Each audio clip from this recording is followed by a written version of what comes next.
Greetings and salutations, everybody. It's Mecha GM. I'm back. We are on an alt campaign being run by Nick. So why don't you take it away, Nick?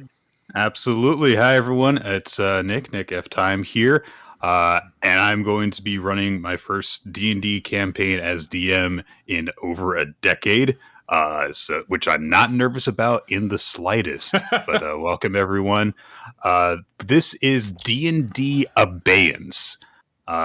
This is going to be a very different sort of campaign. Mostly, it's going to be about social interaction and investigation.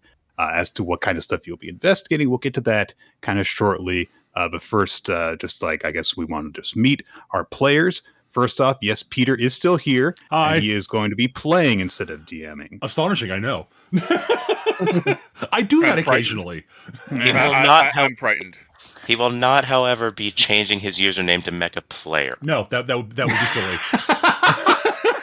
No, I'll be playing Gideon, and we'll get into what and who Gideon is a little bit later. All right. Skitch?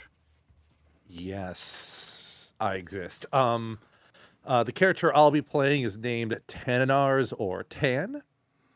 Awesome. Ash? I'm going to be playing as St. Jerome, and I think everybody will agree that he's going to be a hoot. God damn You're it. fired. Out of a cannon. I take back everything I said. Just in my life. Eric, since you spoke up, go right ahead. I'm Eric, and I'll be playing Dentalion. Awesome. And Wind. Hello there, I am Word on the Wind. I am currently sick at the time of this recording, so hooray for that. I'm not going to be able to do my character's voice correctly, but I'm going to be playing Yamashita Reiko. I'm sorry if it's fallen out of time. I was really nervous last night when it turned out a couple of our players were not feeling great. But we're all here. Better now. Yeah, the usual group is all here. It's just that the table has kind of turned a little bit, and now I'm behind the screen. So, to give you guys an idea... It's turned 60 degrees that way. Yeah, I guess that works, yeah. Abeyance. This is a campaign set in the world of Limbo. In this world... we have an answer to a question that has long been pondered by philosophers, theists, and just general, people just pondering things in the middle of the night, unable to sleep. What happens to you when you die? So there are a bunch of different theories about what happens when a person passes away. Some just believe that a person's existence ends with the death of their physical body. But there are some who believe that a soul lives on. But how does a soul live on? Does it go to the afterlife, to a paradise like heaven or Elysium? Does it go to a place of torment like hell or Tartarus? Does it go somewhere else at all, or is the soul reborn and a person comes back through reincarnation, or do they come back in some new form beyond the physical? And in the world of Limbo, the answer to all of these questions is yes. That is how it works. That might sound contradictory. But yes, every single aspect of a life after death that has ever been imagined does in fact exist. And in this world beyond, there is a world in between. The world beyond the living, heaven, Tartarus, hell, Elysium, Valhalla, the Summerland, all these different afterlives. There is another world between them and the physical world called Limbo. Because the question that has to be asked, if all of these different possibilities exist, what decides where you end up? And we're going to meet a couple of guys who help to answer that question. We're going to start meeting our players in the office of Gideon and Dentalion. It's mostly Gideon's office. Let's be real. This is a fairly small, crowded office in Limbo, where you guys do a lot of your investigation and thinking and interviewing. So, I think we'll start with Peter for this. Okay. Peter, can you tell us a little bit more about Gideon? All right, Gideon, otherwise known as Reaper Gideon, but usually just Gideon. Gideon is a Grim Reaper, and he normally sort of he looks a bit more film noirish than your traditional Reaper, shall we say? Sort of wearing sort of a shabby trench coat, hat, sort of shading his skull-like head with flaming blue eyes. He is currently has been reassigned from being a full-time Reaper. As you know, his job used to be basically go get the soul of someone who's recently passed and take them to where they go. My job is now currently has been reassigned to go to where someone has recently perished, where it is not clear where they're supposed to go, and figure that shit out. I have been assigned a new partner somewhat at some point at least for Gideon recent past. I've been doing this for a while. Yes. So a important thing to keep in mind is that the scale of time works very differently when you don't have, lifespans to consider. Right. Gideon has been doing this, his current position, for something in the realm of a few centuries, and was a Reaper for much longer than that. Yep. So to him, it probably feels like Dentalion joined him like in the last, 2 years for like someone who was working a normal job, when in fact they've been working together for like half a century. Yeah. So or possibly longer. It's hard to I don't really keep track of the years. Right.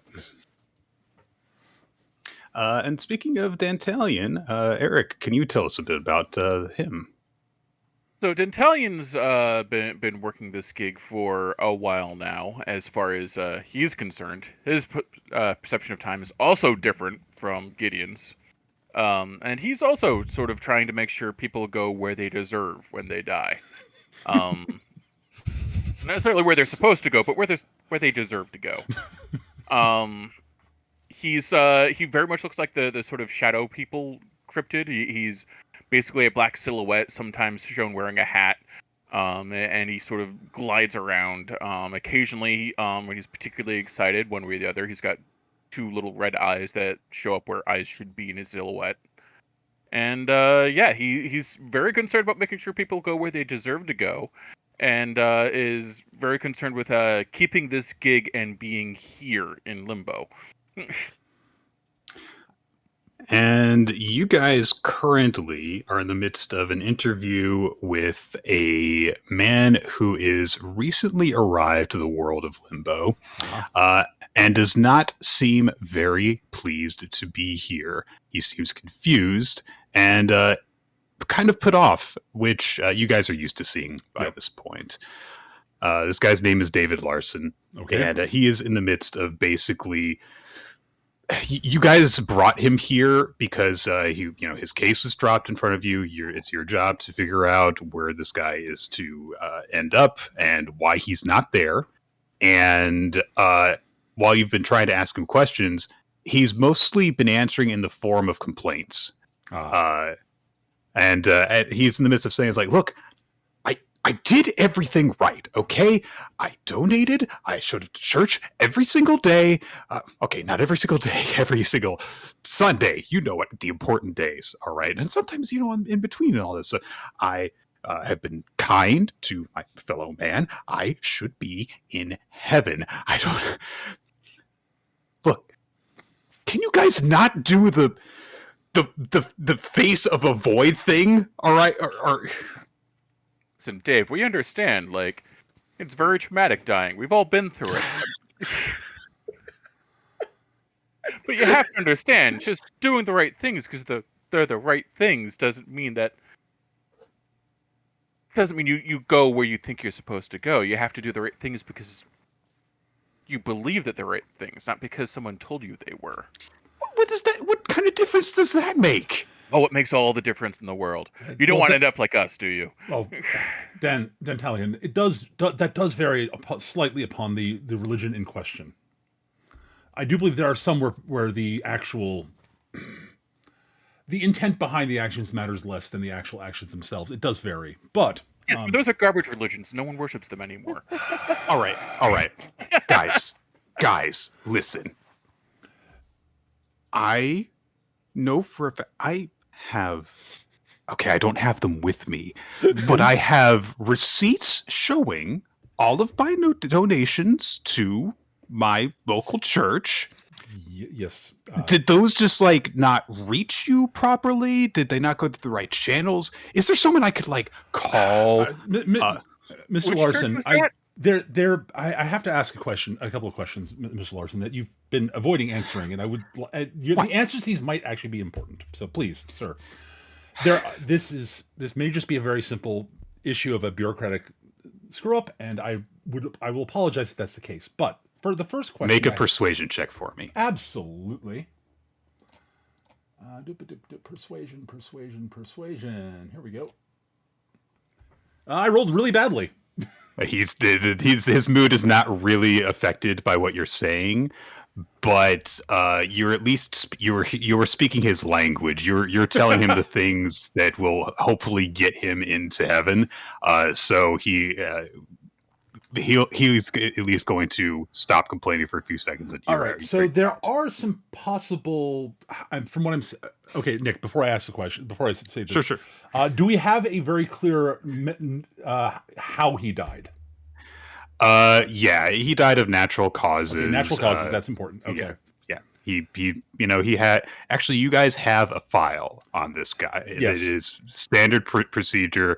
Actually, you guys have way more files than you have any idea what to do with.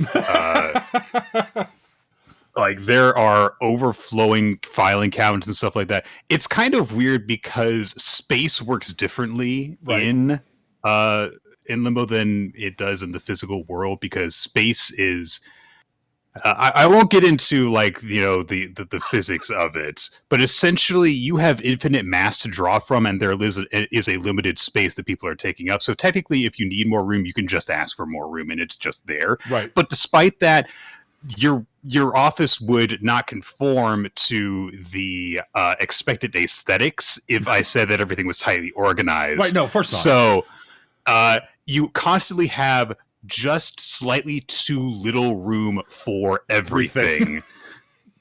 But if you got like 300 more files all at once, it would look exactly the same amount of disorganized as it does right now. Right. All right. But you do have this guy's file with you. All right. If you wanted to know a little bit more details that he's not telling you, you can look into that. I would like to look into the file as I'm going to sort of engage him in sort of banter questions as I go through his files so that I can see if I can figure something out. Sure. Can I roll investigation? Roll it for me with advantage. Excellent. Because I'm going to say that you've probably looked at a little bit into this. 12, it looks like. 12. Okay. So what you're seeing is that Dentalian is partially correct in his assessment of like why things are that this guy did things basically because he thought that he would be rewarded for them. Right. Apparently he had a big scare a few decades ago when his father passed away. And it kind of it gave him that sense of, like fear of what was going to happen in the, eternity that awaited him. Mm-hmm. But that kind of pushed him to, do what he was saying, which was, like go to church more often and, to go to confession a whole lot, donate heavily and stuff like that. But that also means that he started to do things that, yes, he was told that he should be doing. Mm-hmm. And maybe some of the stuff that he was doing wasn't actually necessarily good. Right. All right. Yes. All right. So, Mr. Oh, was it? Sorry, what was his name again? I David Larson. Mr. Larson. Yeah, Mr. Larson. So from what I am seeing in your file, as we're going through something, I'm just sort of double checking things as we're going. You do have a very good record of following the precepts that were assigned to you by your pastor. Mm-hmm. Mm-hmm. Yeah, Pastor Joe. Yeah, yes. Yeah. All right. Can we talk? Can you talk to him? Well, maybe if it's very, very, very, very imperative, but Sure, we I can think definitely talk to him if you like. Well, this is kind of important. Can we Yeah, but I do have some questions about some of the things some of the actions you took on the request of your pastor and how they mesh up with the beliefs that your faith actually does preach. What do you mean? Well, I mean, I can see you're definitely you've done an excellent job at helping out fellow members of your church. Going to church, as you said, going to services every week. That's commendable for your faith. All sorts of things. But you are a Christian from what I'm seeing. Am I correct, sir? Yes. All right. So your works of charity for works of charity are not, of course, required, but I'm just sort of not seeing a lot of stuff on sort of your interactions with members not of your faith. Is this about Sam? Tell me about Sam. My brother Sam. I've been trying to get. I knew this would come together. I've been trying to get him to come to church, and I kept telling him, "Oh, you're gonna burn in hell if you don't do this." We to see what happened to Dad, but no, he just had to go off and. I see. File on Sam. Sorry, what was that? I want to pull up the file on Sam. Make me an investigation check with advantage. No, I have that. All right, 14 looks like. So Dentalion. Yeah, Sam's a good dude. Like, he seems to just kind of walk the walk without making a big to do of it. You've got like little people don't. You guys don't keep close tabs on the living. It's just kind of like, to give you guys a general sense of how people are in the cases exactly like this, where you have to talk to them. But in the few observations that people have of Sam, it's like he just seemingly is just kind of a nice guy. He helps people move in even without them asking, that kind of thing. You also see that he's gay. Aha. And you don't know if that's been a source of tension, but you also know that it definitely has been. Religion check. His particular thing. I'm sorry, that was with advantage. I should have just rolled that. His particular sect. How do they feel about this? About in line with what you would expect from modern churches in the Western world, which is not positive, but more tolerant than they would be.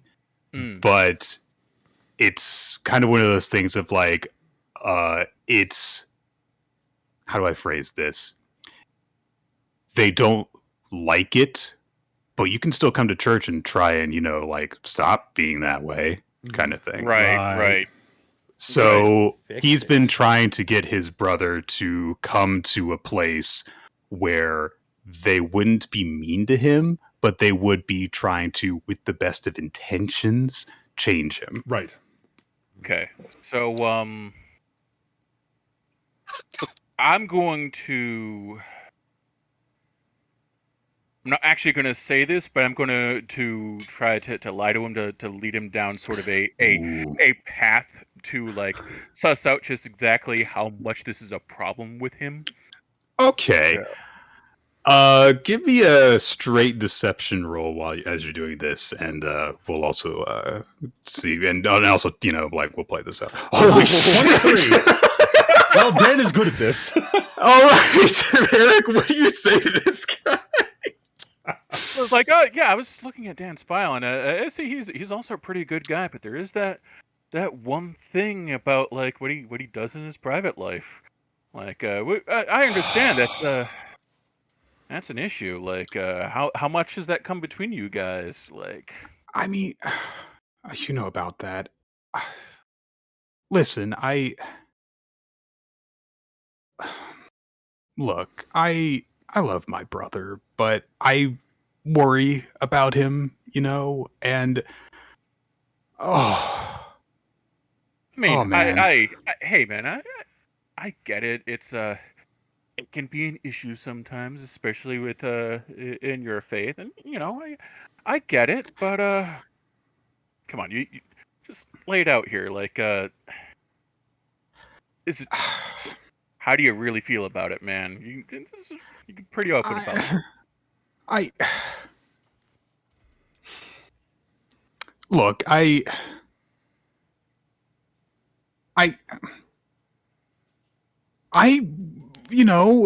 seems. Everyone says like, oh, it's going to be a problem, and I do believe, I believe, yeah, I follow the teachings, but I never really knew, like, couldn't really accept it, could you? I guess not. It's just, like, I wanted to. You ever read the Bible? What? You ever read the Bible? I mean, I'm just gonna I just sort of manifest one off the shelf, Sermon on the Mount, and like. oh God! I mean, I didn't know there was going to be a quiz. I'm sorry. I'm just saying, man. There's this whole thing called the Reformation. It was kind of a bloody mess. I let you read this thing. Maybe you shouldn't just listen to some asshole on the pulpit. What? Dan. Sir, I'm just going to. I think we should start with maybe one phrase that maybe might resonate with you a little bit. I don't know. You may have heard it, you may not have, but judge not, lest you be judged. Yeah. That. I guess that rings a bell. Yeah. Yeah. All right. Now think about that in relation to your current situation. I shouldn't judge Sam? Now he gets it. A little late for it, but you got it. Also, last I checked, as I said, you're a follower of Christ, correct? Yes. All right, and the teachings of Christ are largely manifest in the New Testament. And I do have a question for you, sir. Are you aware of how many times Christ is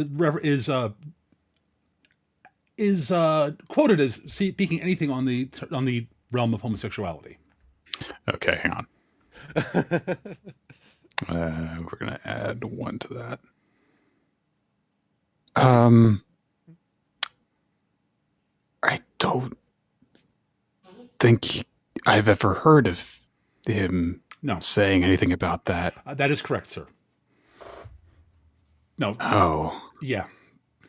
There is a disputed passage in Leviticus in the Old Testament, but even if you were to accept that's what.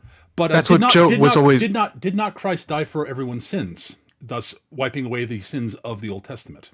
Well, yeah.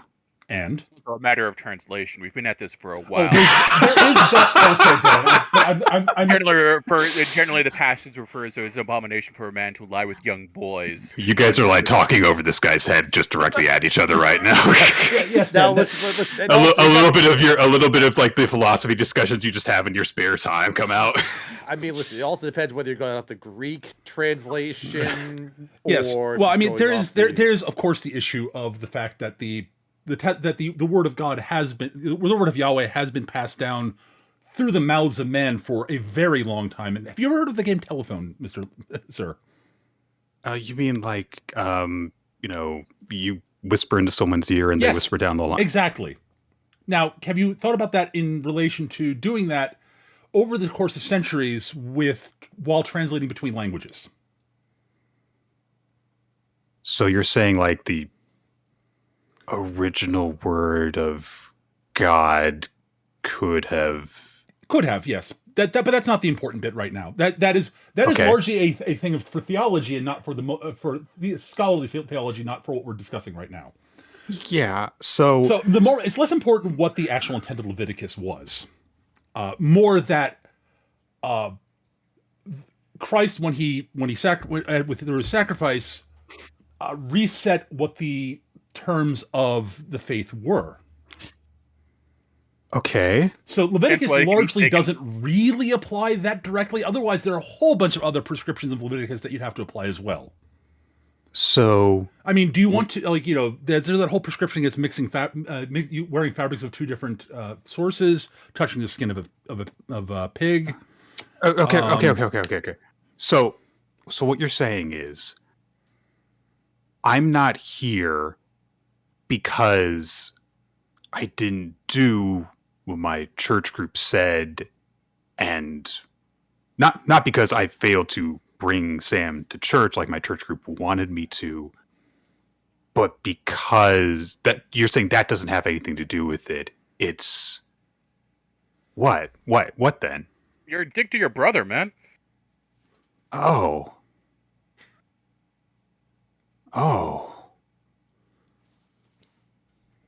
Can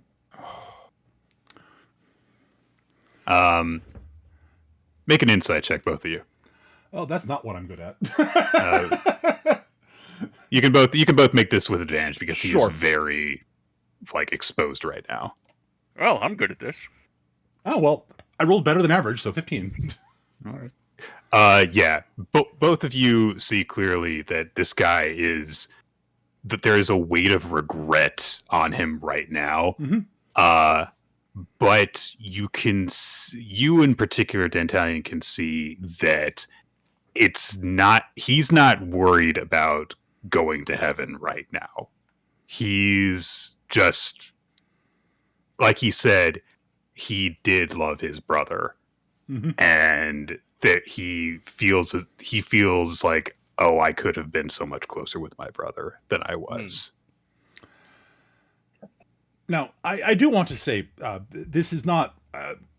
We are working what we're trying to do here is determine where you are supposed to end up, and there is question on that right now. That is why you're here. If there was no question, you were correct. This would have been dealt with very quickly. So while there is, yes, we are not in the department of directly just sort of going, okay, yes, we are not you are not assigned to us because it is inherently obvious where you're supposed to end up. We're here to determine where you're supposed to end up. Where you deserve to end up. That is one way of interpreting it. Yes, Dan. Are you guys disagreeing with each other right now? It's a matter of degrees. All right. I think that I'm going to call the conversation Okay, there. that's fair. You guys have made a breakthrough with this guy.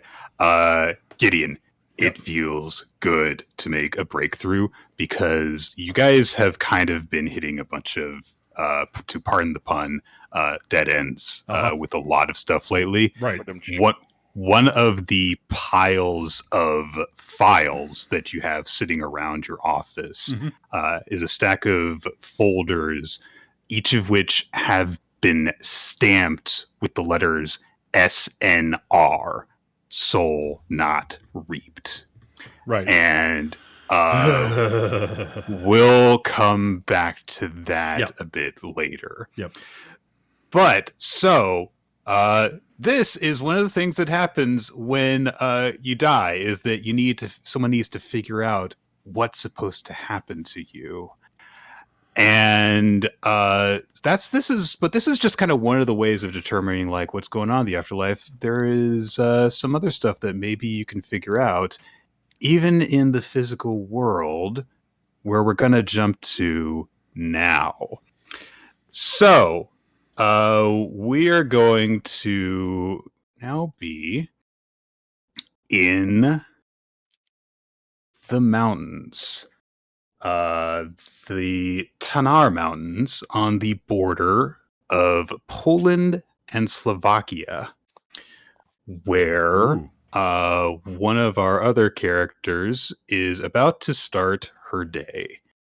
As Reiko, you are about to go on the first day of the dig for this trip that you were on for school.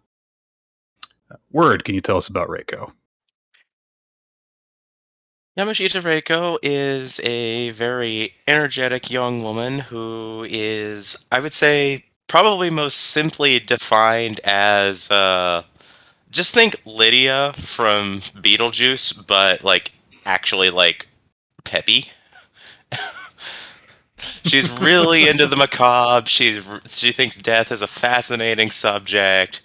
She thinks she's got it all figured out, and she's like willing to do like all kinds of mystical shit. Like she's definitely into the occult. She's got like different versions of a Ouija boards and like different translations. Yeah, she got the legit Ouija board, not just the Mattel one. Yeah, like no, like the actual Ouija board. That's a thing, guys. she worked at she worked in food service in her non-study time to secure like a 500-year-old Ouija board, or at least that was the claim. Someone just kind of scraped off the made in China on it. She ultimately concluded that it was bullshit, but she thought she thought it made a good conversation piece, so she decided to hang on to it anyway. Yeah, it's like how you've got like your actual skulls and your plastic ones, right? Incidentally, you do not have actual skulls. I'm going to tell you that right now. No, she doesn't. But going to one of those like actual bone shops is on her to-do list.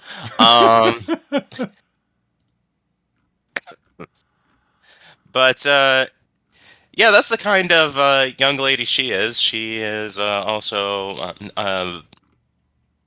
she is native Japanese, and her presence right here is actually due to her anthropology class, having her be I'm sick brain. Help me out here, Wyrot. It's not really her direct focus, is what you're saying. Yeah. Yeah, like that's not her direct focus. That's just kind of like it enables, her bullshit, as it were. Yeah. Right. And currently, she's out at a dig. Is there a proper term for it? Like, I can't brain right Excavation? now. Excavation. I wouldn't even call. It's not actually. I mean, I wouldn't call it an excavation, but a dig is survey. Yeah. Archaeological survey. Survey. That's the one. Yes, this is an international archaeological survey. You are like the only native Japanese person here. There's all sorts of students from all across Europe and the U.S. and that kind of thing. But right now, you're just getting out of bed. It is like 5 a.m. Because if you don't know this about archaeology, you get up early in the morning. So in this particular case, you guys are going into caves, so it's not strictly necessary. But part of your trip, you're going to be going and doing stuff that's not within the caves. You're going to be outside, and that's when it's going to be really important that you wake up early in the day so that you're not digging under the hot sun.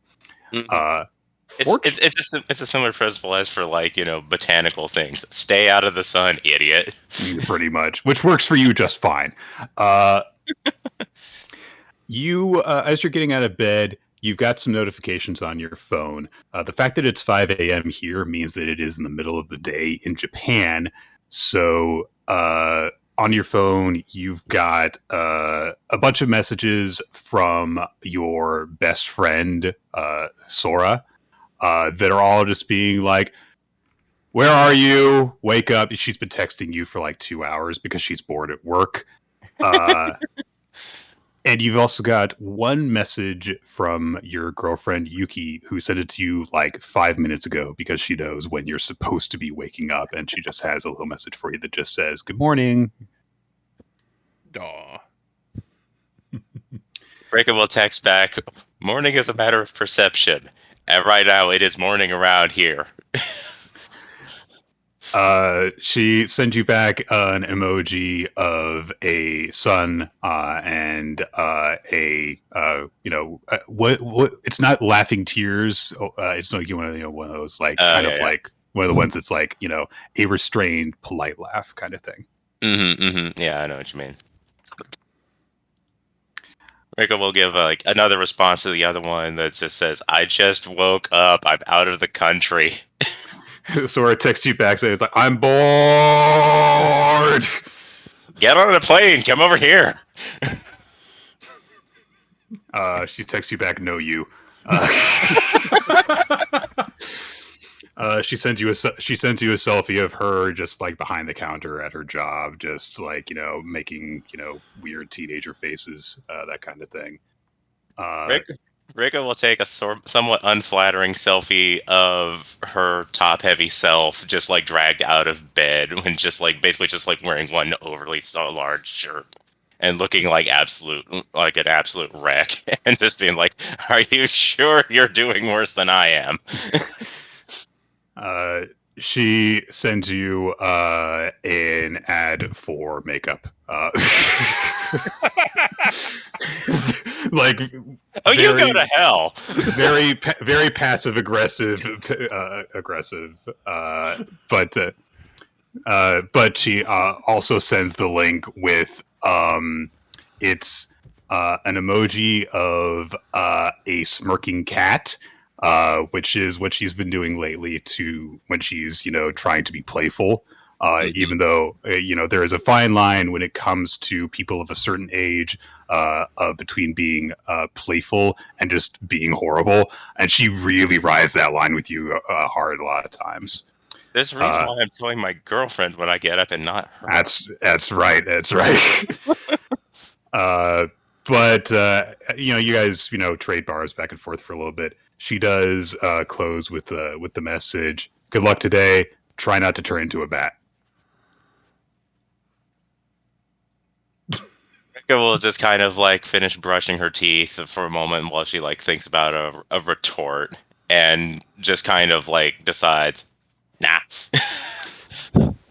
Make a perception check for me, please. 18.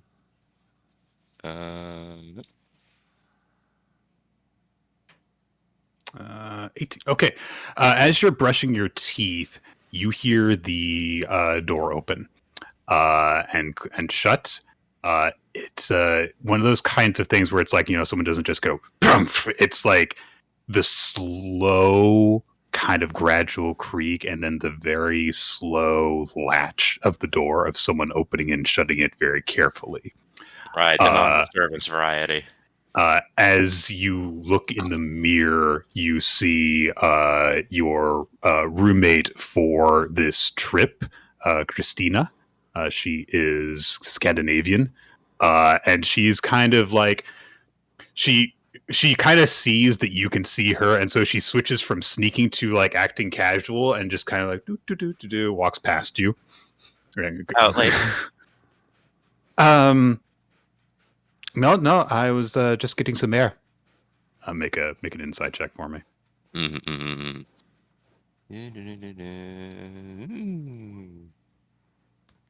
Okay, not only you rolled a 20, Not only do you know that yes, she was out late, you know why. So word.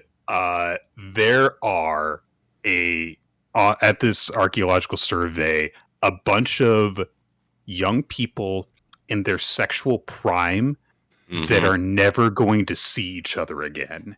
This is the Olympic Village of mega nerds. I was gonna say, like, is this some Olympic Village shit here? I'm pretty sure that she was that's banging great. someone. So you know for a fact that this girl was seeing someone and is trying not to let you know because she's not supposed to be doing that. It is frowned upon to be doing that for this because you guys have curfews and that kind of shit. Mm-hmm. So that is what she was up to. Getting air or putting on airs because I know you're out getting laid. Is that some kind of? Also, you guys all speak English at the site just because that is, generally. That was my effort to do English as a non-native without sounding terrible. Like she speaks decent English. Yeah, you're not 100% sure if she doesn't actually understand you or she's pretending not to. Oh, I'm over here declaring I know she's bullshitting me. I don't mean that. I mean she's trying to pretend that she doesn't know, or she legitimately doesn't know. You're not 100%. Reiko, okay, let me rephrase that.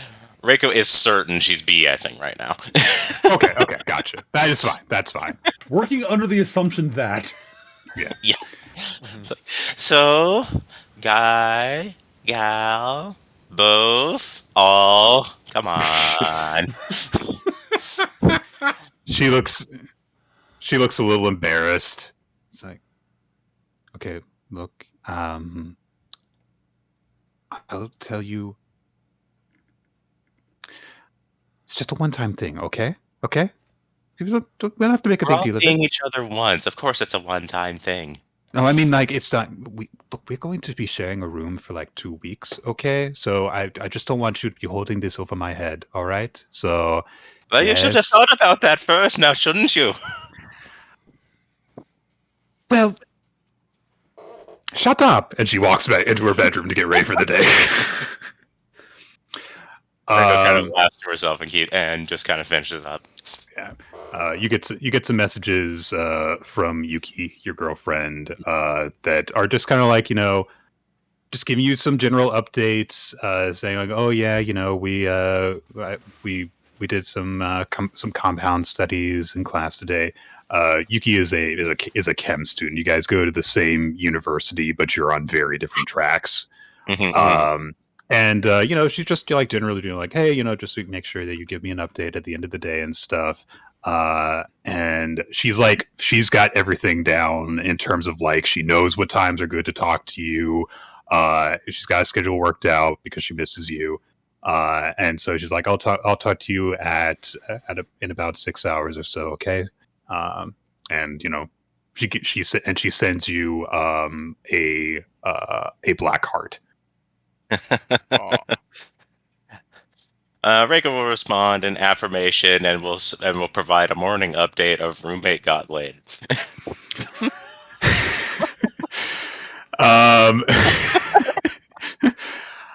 She sent you she sent you a ... Not in your room, I hope. Oh hell no. She's like, okay. I actually slept properly. All right. We will rejoin you, Reiko, in a little bit.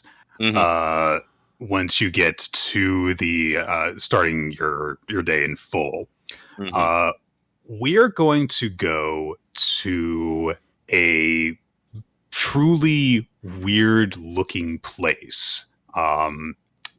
And actually, as we do this, I'm going to do something a little bit weird, which is Tan and Jerome, if you guys could roll initiative for me. This is not going to... We're not starting a combat or anything. Skitch is deafened currently. Okay. Oh, okay. Damn. All right. We can wait a little bit. We'll just start with Jerome then, for right now.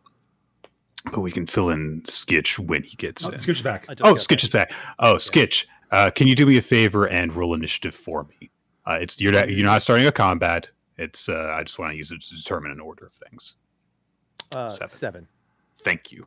All right. So, Jerome, you have been called in to do a bit of work, and you are going to be meeting someone at the Crossroads, which is, you could think of it as like the entrance to Limbo.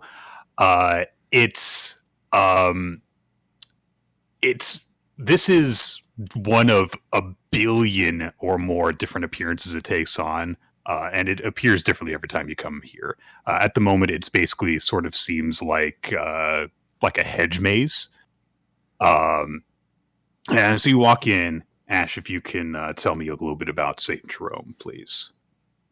So St. Jerome, as he's sitting there, he's checking his pocket watch, his 5'0" frame. He appears to be a large humanoid owl in a trench coat. There's going to be a lot of trench coats in this game. I love it. Well, there's like Ninja Turtles in disguise level of trench coats going on. I mean, it's all trench coats and goths. So aesthetic, got it. He's sitting there. He's tapping his foot. He's got a nice pair of shoes. He's like, he's late, or they're late rather. Can you tell me a little bit about what St. Jerome does? So St. Jerome is a professional poltergeist. His big talent is that he is able to interact with the world of the living and extract anything from mortals. It could be confessions. It could be finding a lost object. It is whatever his particular case requires him to do. Awesome. As you step into this maze, you look around for a bit, kind of wondering when your contact is going to be here. And shortly afterward, you see a human figure looking a little bit kind of confused and lost coming around the corner. And I'm not even going to make you make a roll for this, both because you are an owl, and because your normal contact, you're used to them doing this all the time. Your contact, Maurice, who often gives you a lot of different missions. They're an informant, they're kind of an overseer. They take the form of a tiny anthropomorphic mouse, and he is scurrying ahead of this more confused-looking man, and he scurries right up to you. You are, small for a person, tall for an owl. This dude is Maurice is just a mouse-sized mouse, basically. Mm-hmm. But he gets up on two feet as he sees you. He says, "Oh, greetings, Jerome. It's nice to see you." Maurice, it's good to see you too. I assume you have more work for me today. Oh yes, it's going to be a bit of a. I don't think that you'll be too hard put off by this one, but I think that your talents are just the thing that we'll be looking for in this case. And I also trust your judgment to determine what the best course of action is, because you'll be doing to do a little bit of sorting things out before taking action if necessary. Professor, yes, come over. Yes, don't be alarmed. This is St. Jerome. He will be handling I would say half of your case, roughly speaking. And the man approaches after Maurice, He's got the look about him. Actually, go ahead and make me an insight roll, if you would, Ash. Be an insight check. There we go. Right. That's 7. The professor, as Maurice refers to him, he's got the kind of look about him like he's trying to sort of project calm and confidence, but it's not all there. This is a familiar look to you, though, which is just like a lot of people who recently died have. So he's still trying to come to grips with what's going on. But he looks at you. It kind of pauses for a second, and not really sure of the protocol, basically, as he's looking at you. So Jerome extends his feathery clawed hand to the man. He's like, Saint Jerome, I'll be handling your case today. Yes, yes. Go ahead and stare. Scream if you need to. No one will hear you but us. I am, in fact, an owl. Make a persuasion check for me. Persuasion with disadvantage, just like oh no. Well, I guess that's the same as persuasion, but that's fine. Whoops. Yeah, sorry about that. I hit the wrong one. It's okay. It's okay. He hesitates to take your hand, but Maurice kind of like whispers up to him, which is like, "You're already dead, you know. He can't actually like do anything to hurt you anymore." And so the professor does eventually take your hand, and at that moment, as you guys are going through this, Tan, you also arrive through the maze. Skitch, what can you tell us about Tanninars? Tanninars has the appearance of a male changeling. He's lean, tall, does not have a trench coat. He's more dressed up in more of a, I'm not sure the best way to describe how he's dressed up, but I'm just sort of taking inspiration from the depiction of changelings in the multiverse book. So he has he might have a cape at times, or just like other sort of niceties about.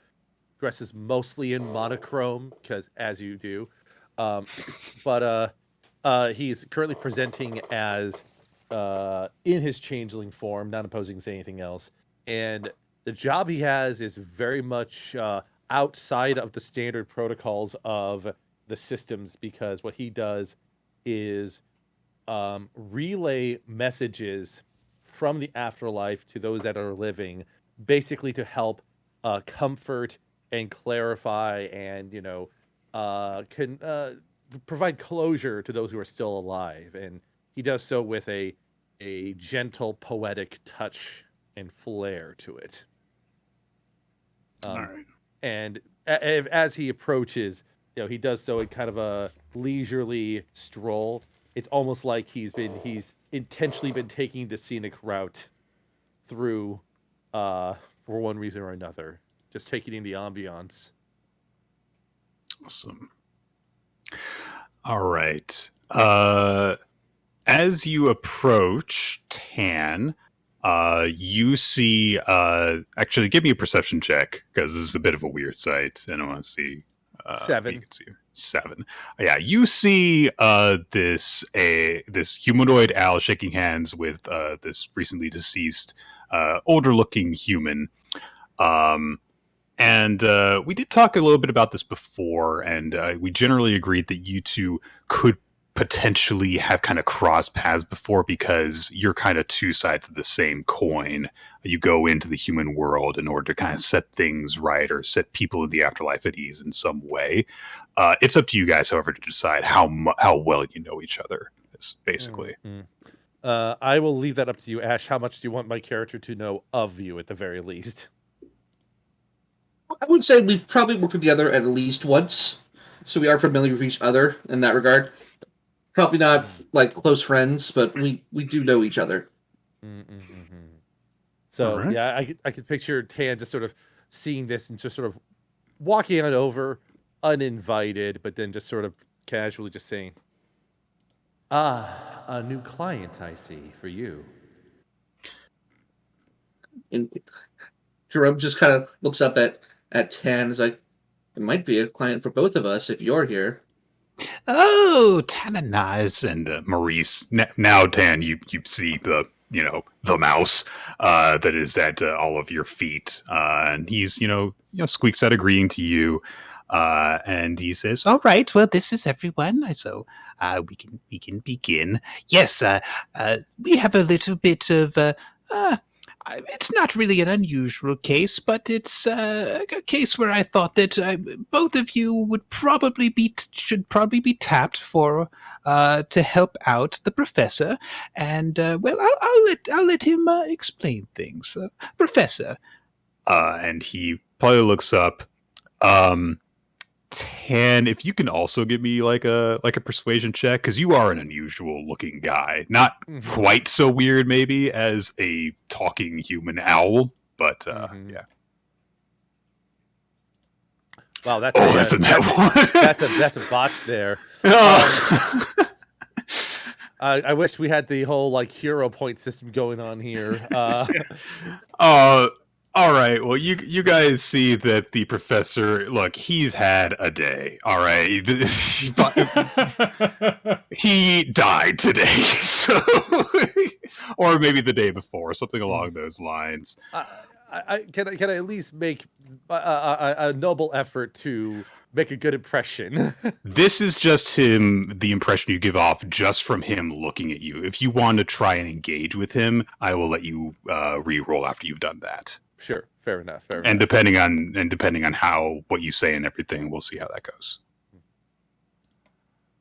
Yeah. So like seeing the distress on the professor's face, there's just a gentle bow, like almost like a slightly flourishing sort of bow from Tan before he says, "It is understandable for you to be in an odd place, mentally, spiritually. This is how all of us arrive here. All I can say is that St. Jerome and I will do our very best to make sure that you are attended to, and so that you can rest with full confidence that you are where you belong." Yeah, re-roll your persuasion, this time with advantage. This is not only exactly what this guy needs to hear, this is what you fucking specialize in. 20. 20. All right. After a few seconds of hearing you out, the professor very visibly the tension starts to slowly leave his stance. And he kind of gives himself a little bit of a shake. And then he says, "Forgive me, I consider myself a man of science, and so I don't really go into much of the myths and the horror stories and the ghost stories and all of that. But you would forgive me. This is all very new to me. But yes, I understand that Maurice has brought you two here for a reason, and well, I'm very grateful to you for any help that you can give me. Yes, that. My name is, sorry, I've got to actually go through my doc. I've got so many things I had to write out. Understandable. My name is Professor Ludwig Bergman. In life, I suppose, I was a professor of geology. And well, no one can control when the time comes, I suppose, and cancer is quite a bastard, I must say. But there was something I had meant to do before I died, which was I was going to go on a trip. You see,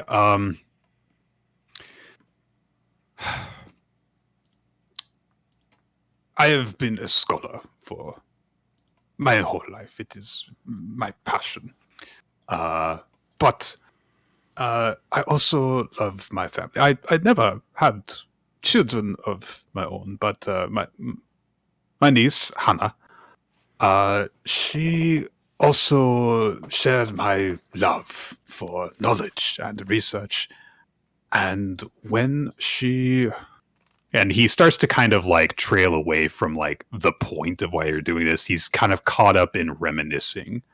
He's like, when she said she wanted to come to the university, I thought I was so happy, more than happy to do everything I could to get her there so that we could see more of each other, so that we could have conversations in my office.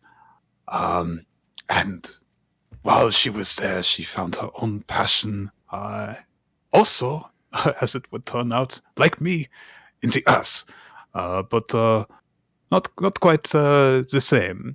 She is an archaeology student. I look at the ground and I see how the formations come, and she sees history there, where I see science. And as she got more and more into research, eventually she went somewhere else. She left to expand her horizons so that she could follow her passion. She went to Poland, and she continued her work there. And I haven't gotten to see much of her, but I was going to accompany her on this. I was going to see her where she will be. She is a graduate student now, and she was going to be working on this survey in the mountains, and I was going to go and meet her there. It was going to be a whole thing where she would be teaching the younger students things, leading the survey, looking into relics that they would find and everything, and I would get to just go, and while I was there, we would look, and I would explain to people as a bit of a bonus, this is how the limestone formations and everything. It was while he's going on and reminiscing, Tan has pulled out like a little bit of a journal or book, and it's just like writing things in it. He does not mind this at all. It doesn't stop him up. But like, the gears are turning in Tan's head about what he can do with this. And he kind of realizes now at this point that he's been going on a little bit, and he says, it was going to be a good memory, I think. And suddenly my health took a turn for the worse, and it happened so suddenly that I was checking into the hospital one moment, and the next I was here. Hannah is she is still going on the survey, and she knows it is what I would have wanted for her. But I just wish that I could have been there with her.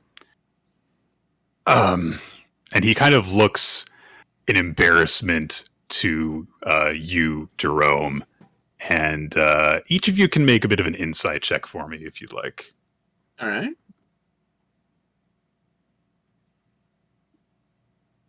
Wow, we both rolled 7. We both rolled 7. He just kind of hesitates a bit. You don't really know exactly why, but his eyes are kind of shifting a bit until Maurice kind of just gives a little like not just a little squeak, and just kind of gives him a look, and the professor kind of nods his head, and he says, Maurice did not want me to leave anything off the table. I will admit, and I apologize, said Jerome, but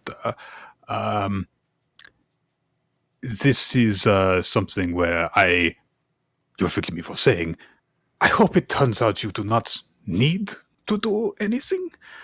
You see, one of the other students one of the other graduate students that will be working on this survey is Hannah's boyfriend, and I haven't gotten the chance to meet him, and they met in Poland. I just want to. It was going to also be a chance for me to meet him and get a gauge on him, and I wanted to make sure that she is not jumping into anything, And Maurice looks up at you, Jerome, and he gives you a look as the professor continues on saying, so if you could just, go and find out and just kind of tell me if he's a good match for her. But Maurice is looking at you with a look, Jerome, that he thinks that if what you're going to report to the professor is going to be negative, then yes, your skills will be required, because a way that would help Professor Ludwig be at rest would be if this guy is bad for his niece, then Maurice wants you to have him not be in her life anymore. Jerome is just kind of stroking the part of his face where a beard would be if he had a beard. It wasn't an owl. As he's listening to all this, he's like, "I see. You're concerned about your granddaughter's future. Niece, yes. Oh, niece. Yes. Like you want to make sure she's fine. Checking in on the boyfriend. Like, this is all very, very easy to do. And hey, if it turns out that he's not such a good person, well, don't hurt him. Please do not hurt him. Do not assault anyone on my count, please. Oh no, we have rules about these things down here. I'm not allowed to kill anybody. I'm not even allowed to hurt. I'm not even allowed to seriously harm anybody without special authorization. But I can make certain that he has a night he will never forget.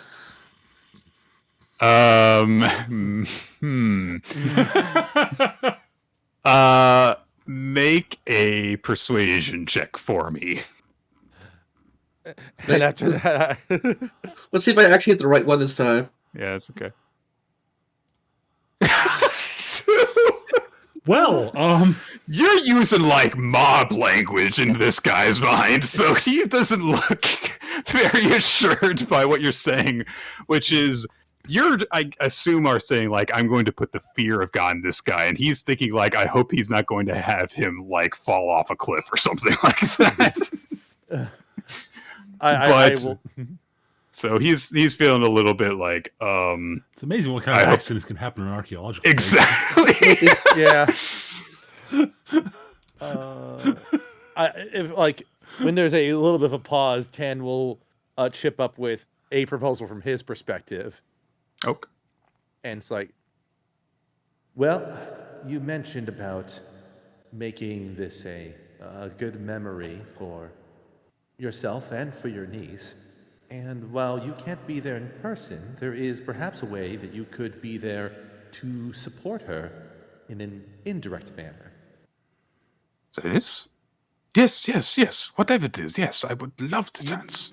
You mentioned that she's a graduate student, and as such, she is likely to be one to lead in some instruction to those that are undergraduates. Is that not correct? I would assume so, yes.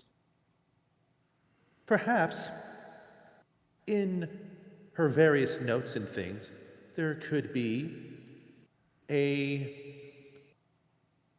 file or note stuffed away in there from her uncle, knowing that she'd be taking this trip and wanting to make sure that she had some extra little bits of information to share with those around her.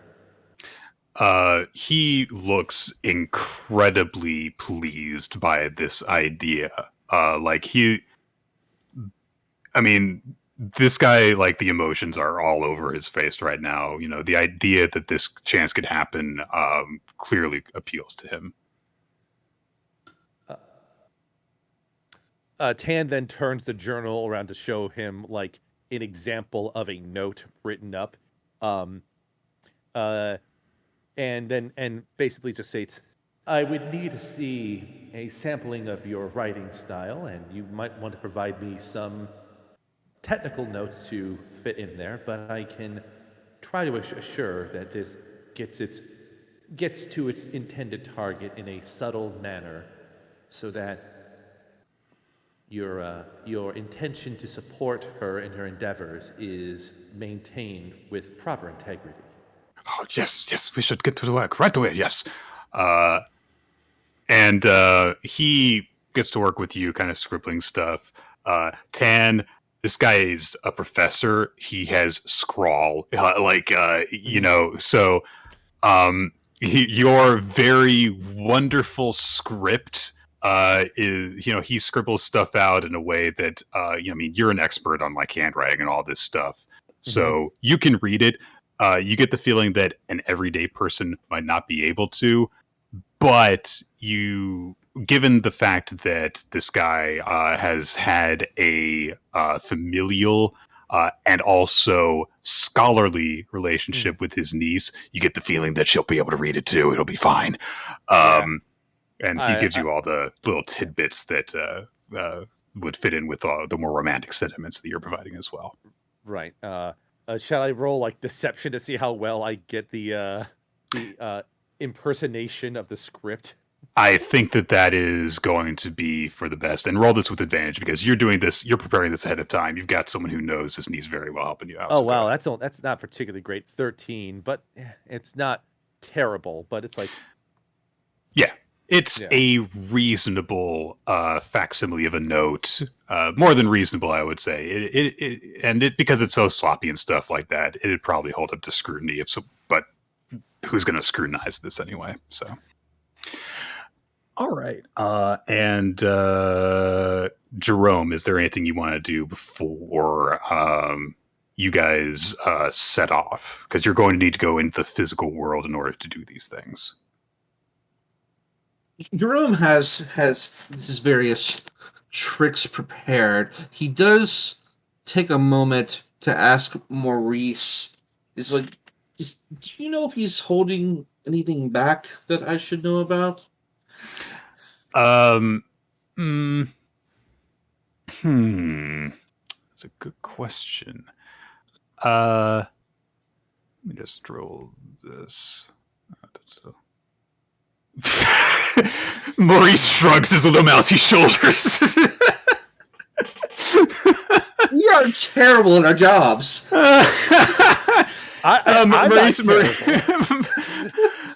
Maurice tells you that he's been through the typical interview process. I think that he's been rather forthcoming from what I have been able to tell. We think that he's once the two of you are done with things, then we'll need to have a bit of a debriefing. And if it turns out at that time that things aren't fully resolved, then I think we'll need to have some more in-depth discussion and see if there's anything else at play. But I think that this matter between the two of you should cover the greatest things that are going on. And it's like Jerome just kind of shrugs his out shoulders. Like he knows that usually when a case comes across, his desk, it's about some sort of obsession keeping somebody behind, and this seems a little too cut and dry. But he doesn't really have any other leads to go on either. Mm-hmm.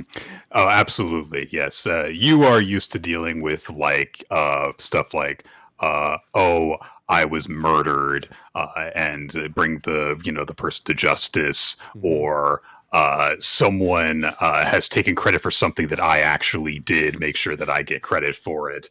And in this case, make sure my niece isn't seeing a bad boyfriend.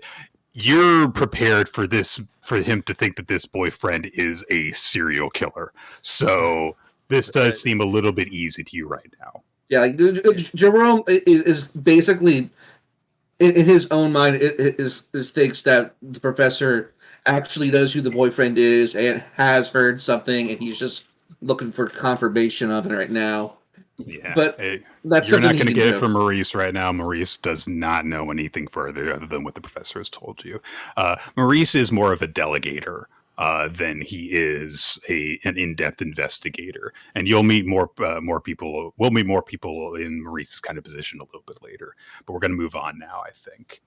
Alright. Unless you guys want to, if you guys want, Unless Tanner needs to do anything. all right. Go ahead. I was just saying, like if Jerome wanted to talk things over with Tan while they're going on the way to like the job site, that's the only other thing I could think of. But we can just move on to the next scene. Yeah, let's go to the next scene, and we can All right. do talk. We do talk as we're going to this. As we pop into our next scene. All right. So we're going to go back to Slovakia, to the Tara Mountains here. And just to kind of make things a little bit easier on us, Reiko, you guys, you were not just camped out directly outside the site. You've got, a little bit of a bus ride to go on first. I mean, you're like 10-minute drive away, but you arrive at the site. Mhm. The Tara Mountains, there's a couple of cave openings that you can see just as you're kind of at the foot of this hill. There are also a couple, I mean, they're much more difficult to see because they're so low to the ground and covered in dust and stuff. There are the very, very bases of a couple of really old buildings that have long since, been destroyed by the elements. But there is evidence that there were structures here, very small structures. And so this is kind of why you're here in general, is that, yes, there are the caves to look into, but there are also these things for another part of the survey, and also other groups are here and stuff. And so that's why the activity is going on here, is that some people are going to be working there out in the open while you guys head into the caves. Before you actually properly head inside, you guys are kind of divided up into smaller groups, of just like a small number of students each, because there's, like about a dozen of you that are in this group for this survey. Each of you, there's a couple of students, and then there's a supervisor. Make an insight check for me with advantage as you are walking up with your group. 16. Okay. So you, as you're walking up, your roommate, Christina, is ending up in your group. You are also in a group with this young, kind of buff, but very nerdy looking kid from India. And as you are all walking up, you catch a little bit of a side glance between this kid and Christina. Mm-hmm. Yeah. Mm-hmm. Yeah. So you guys are all in a group.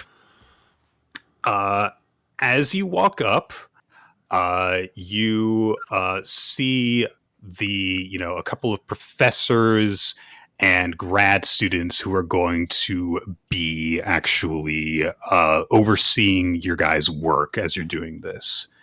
And to start things off, we get one of the professors kind of claps his hands and gets everyone's attention. And he's like, all right. Yes, come on, everyone fall in. Good. Yes, I am Alfred Mali. I am going to be, I'm currently overseeing the site here.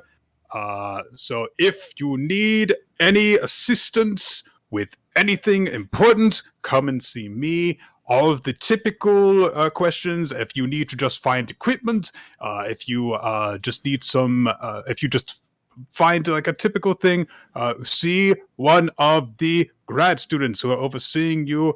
They will delegate to me, but communication lanes are open. I will help anyone who directly needs assistance.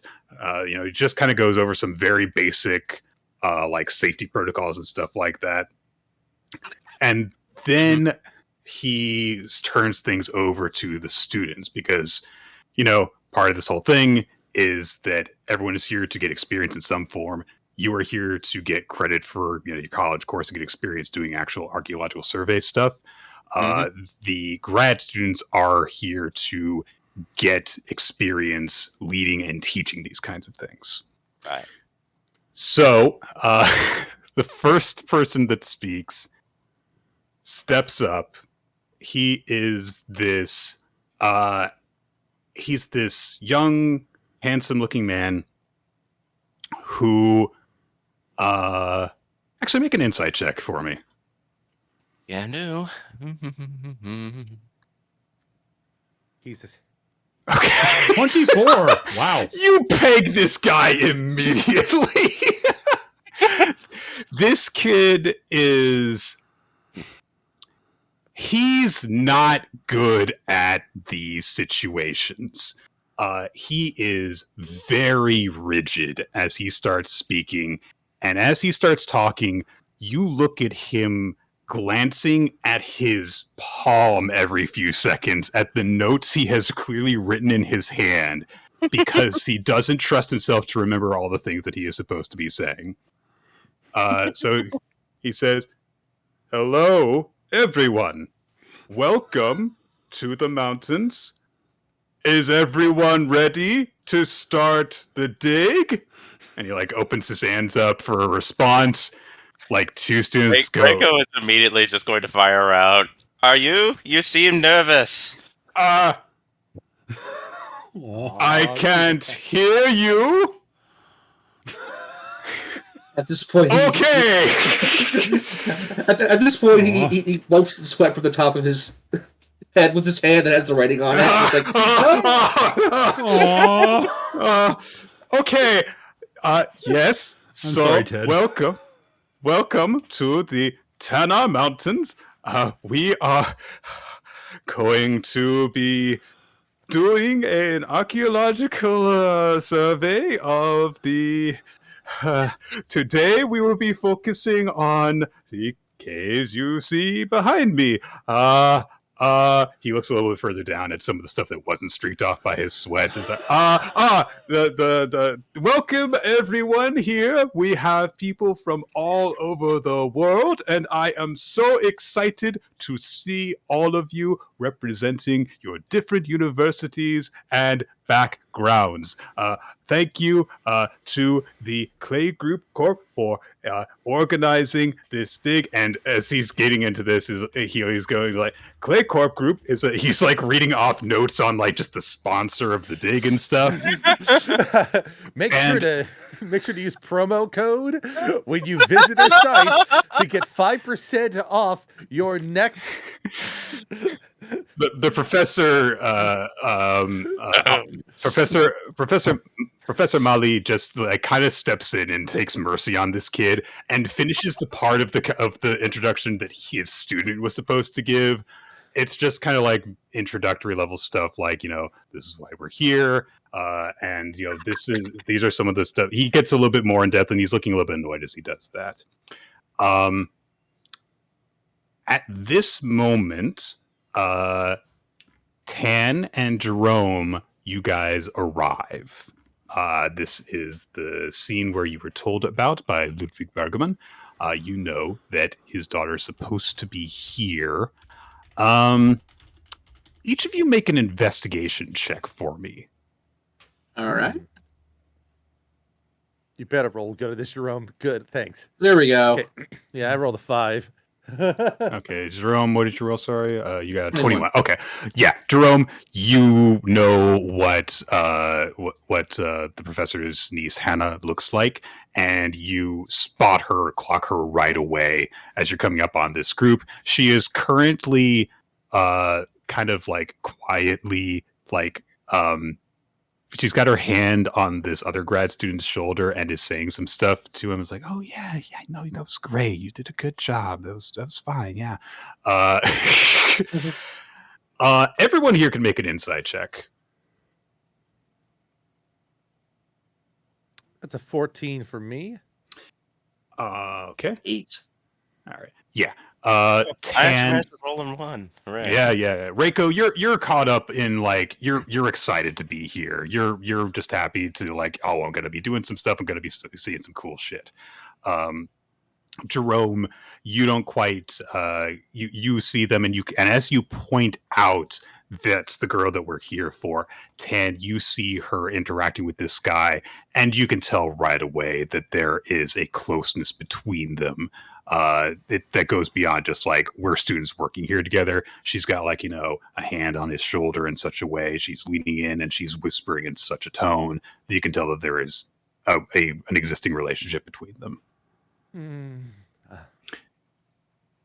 So you guys being, basically ghosts, are invisible to everyone here. So both of you make a stealth check with advantage. The DC on this is going to be abnormally low. I'm sorry I didn't make it with a 20. I'm sorry. Yeah, you guys are 2019. Yeah, those are terrible rolls. You guys are ghosts. But Reiko, you can make a perception check with disadvantage if you would like. What do I hold for that? Control? Control, yes. Okay. Here comes the nat 20. Oh! All right. Reiko, 17. you feel a bit of a breeze kind of go by you at one point, but I mean it's a breeze. You're in the mountains, So, but the breeze does happen to be while you, Jerome, and Utan are passing by the group of undergrad students to get closer to the grad students and the professor. Reiko will turn towards them, not see them, but turn towards them, just kind of like, huh? Yeah, Jerome and Tan, make a perception check. 10. Come on, Jerome. 10. Ow, can't see shit. So Tan, you see one of the students kind of turn, look in your direction, shrug, and turn away. You are used to this. There are just cases where, like sometimes like a little bit of the stuff that you do does not go 100% unnoticed. The reason you even had to make a perception check for someone to be looking at you is that you're so used to people almost seeing you going, and then no longer paying attention to whatever presence they felt, because that's just how people in the living world are. They dismiss the possibility that there is a world beyond. That's how they be do. Yep. Reiko, I mean, like, your mind is much more open to this possibility, but they were moving pretty stealthily. So they move pretty stealthily, and they have advantages in that realm. Right. Yeah. As much as you would like to know that ghosts are real, you are only pretty sure. By all means, give me a sign. Exactly.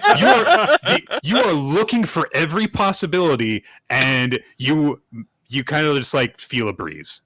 So it's like, okay, I'm not going to say anything on this one. You've jumped at too many. You've been jumping at ghosts too often. not literal ghosts. Like you would hope that they were literal, but like while they're walking, Tan is looking over at our target. Yes. No, couple. I mean, you're two targets basically in different respects. Yes.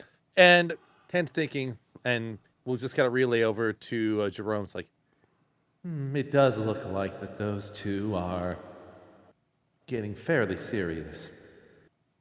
Mind if I ask for a little favor from you? Jerome's like, I can extend you professional courtesy. What do you need? It will be easier for me to deliver my message if she were to accidentally drop that journal that she has in her hands there. Is there a way we could make that happen? I'm looking at what he can do right now. Mm-hmm. And that you do have Mage Hand. I do have Mage Hand. Yeah. Yes, but it's also not invisible. So we're gonna maybe we can do this a little bit of stealth, and maybe she won't notice the hand. Okay. Yeah. Make a stealth roll with advantage. while you're doing that. Yes. Okay. Make a. Okay, so this is something that we discussed ahead of time. Make a sleight of hand check, but it's going to be with intelligence proficiency instead of dex. Okay. So you can. We're gonna it's gonna add be- plus. This will be +5 instead Exactly. of +2. So, Exactly. And he says, is that with advantage? Yes, because I mean, a ghost's Yeah. going to be doing something with her shit. 14. That's fine. So after 3, that's 17. 17 actually. Yeah, 17. Yeah, sorry. In that case, you pass a 15. That's a pretty good roll. As Hannah is speaking to her boyfriend, the journal that she's kind of just like casually got gripped in her offhand drops to the ground. Some of her notes go scattering. She goes "Scheiße" and under her breath. And the two of them kind of like, very awkwardly start to kind of like try and shuffle around to pick stuff up. Meanwhile, the professor notices this behind him as he kind of rolls his eyes, and he starts clearly kind of vamping because it's like, I'm not supposed to be the one talking. Come on, interns. And then the tactical note laying begins. Yeah. I'm going to say that Reiko is also going to help out picking up the notes. Oh, that's so sweet. Yeah. She'll Okay. help people out, but she's not a jerk. All right. You do that, and Reiko, make a persuasion roll for me.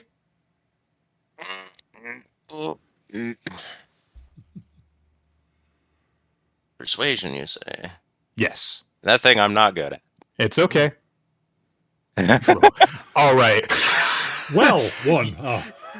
You move forward, and so what I was going to say was to see if anyone feels shamed into also offering assistance. Not only does that not happen, but Professor Mali is clearly like, no, get back. He just like throws his hands up because this entire thing, like protocol, has been disrupted and stuff. He literally stops talking and turns with his hands on his hips and watches all of you guys scatter to pick all of the notes up. What I will say is that because this is such a disruption that Skitch, you don't even have to roll to plant the notes. Like, I'm not even. I mean, like, yeah, I'll take it. The only thing I was gonna Yeah. say, like, do I get another chance to make the note even better? But as you guys work and you pick up all the notes and stuff, Reiko, you kind of hand your third of all the papers and stuff over to Hannah. You can make an insight check with advantage for me. Mm. Mm-hmm. 24. Ooh. Yeah. Reiko, you don't know Hannah's boyfriend very well. In fact, he didn't see his name before. He was so bad at the whole public speaking thing. But Hannah is very much like, she could be a professor, like, and a good one kind of thing. She has taken the time to go and introduce herself to all of the students. She made sure she researched like the proper ways to greet people based on their customs and stuff like that. She immediately made you feel like at home.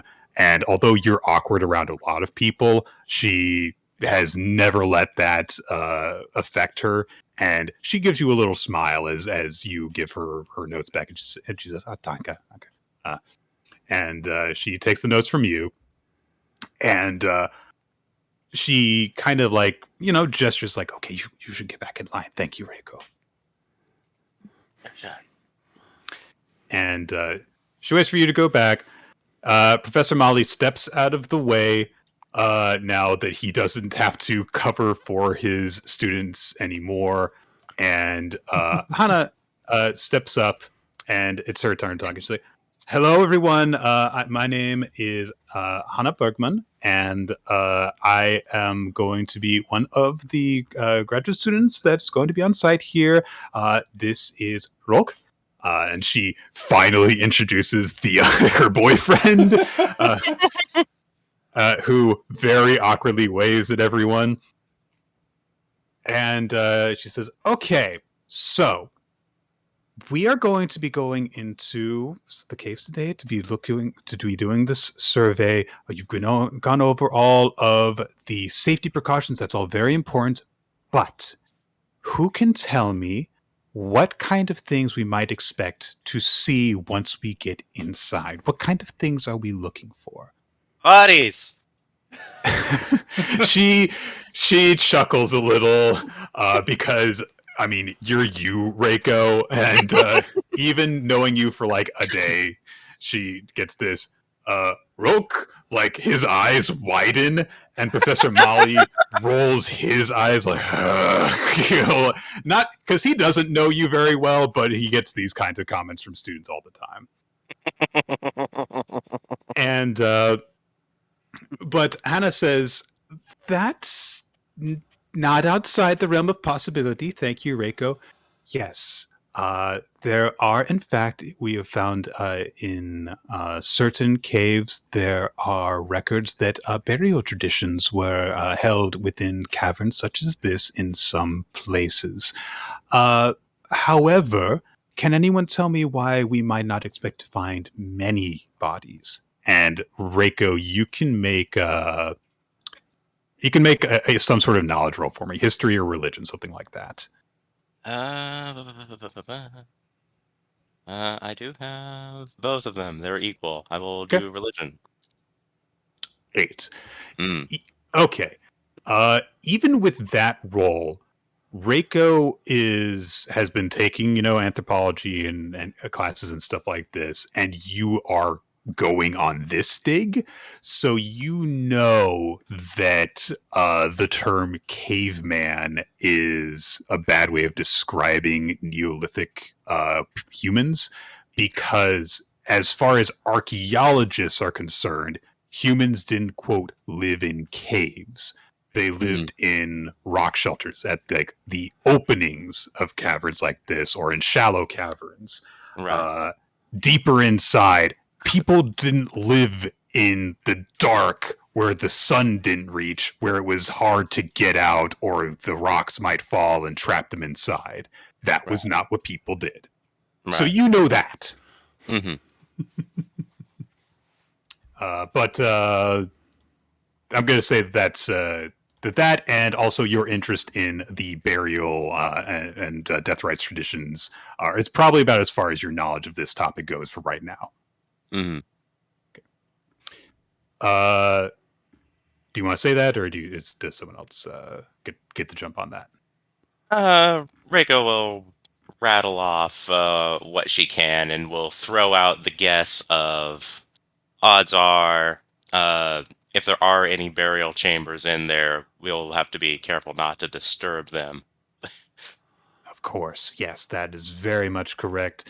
Yes, caution is the name of the game, not just in terms of yourselves, but in anything that we might find, because it becomes completely useless if it is disturbed if its context is disturbed. And also, these are very old remains, items, relics, whatever you want to call them, that we might find. She goes on and she starts launching into more of a kind of lecture. This is not going to be like a very long one. It's going to just kind of like, but this is like, you guys are students. This is a learning experience. And when she does that, she does have to start turning to her notes. And that is when she finds the note that Tan had slipped in there.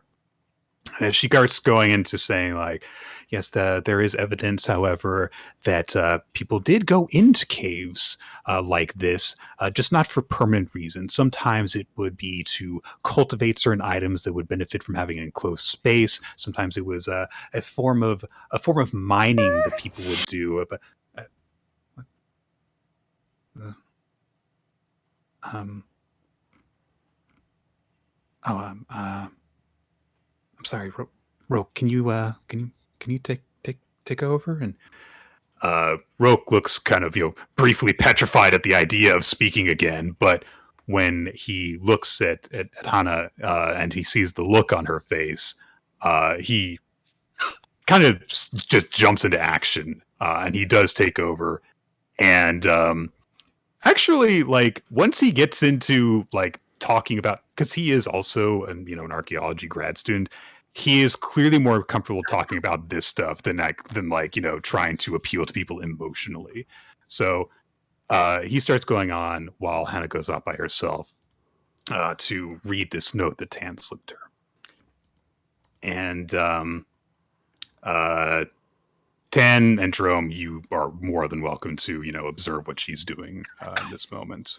Oh, Tan absolutely has to, just because he has to at least document what has happened so he can relay that back to relay that back just to complete the circle, Yeah. Yeah, and Jerome is obviously going to stick around Tan in case something does happen that requires him to do something. All right, you guys can make insight checks with advantage since you are just like up in this girl's face, kind of looking at her, basically. That is a natural 20 from Tan. I rolled a 20 and a 19, and Jerome rolled a 20. You both rolled 20s. Goddamn. It's our flame. And that's funny. That was both our first rolls were 20s. So it's just like my guys, mission accomplished as far as Tan is concerned. Hannah's eyes well up with tears the more that she reads this note, because this is something that she has been putting on this brave front for everyone. She was going to do this, she was going to follow her passion, but a part of her definitely was missing the fact that her uncle was supposed to be here with her, and he is not. And now in a very big way he kind of is. And she starts crying so much that her tears start to and she's out in the open, completely oblivious to people around her while this is happening.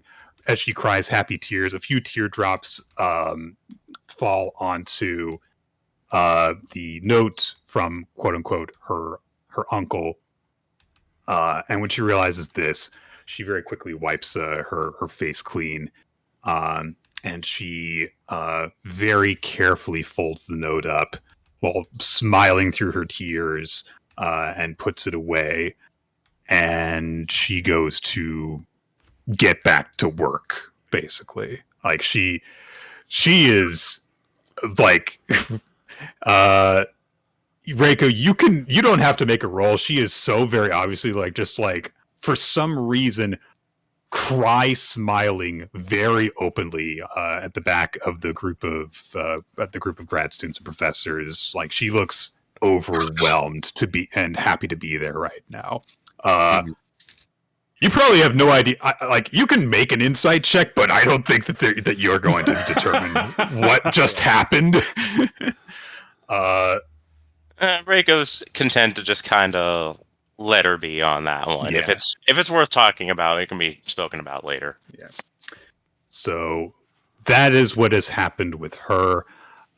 Rourke gets through the rest of things, and then turns things over to Professor Mali to just kind of who starts issuing out instructions, telling people all right, get over here, telling everyone you're over here, and starts kind of having you head into properly the cave.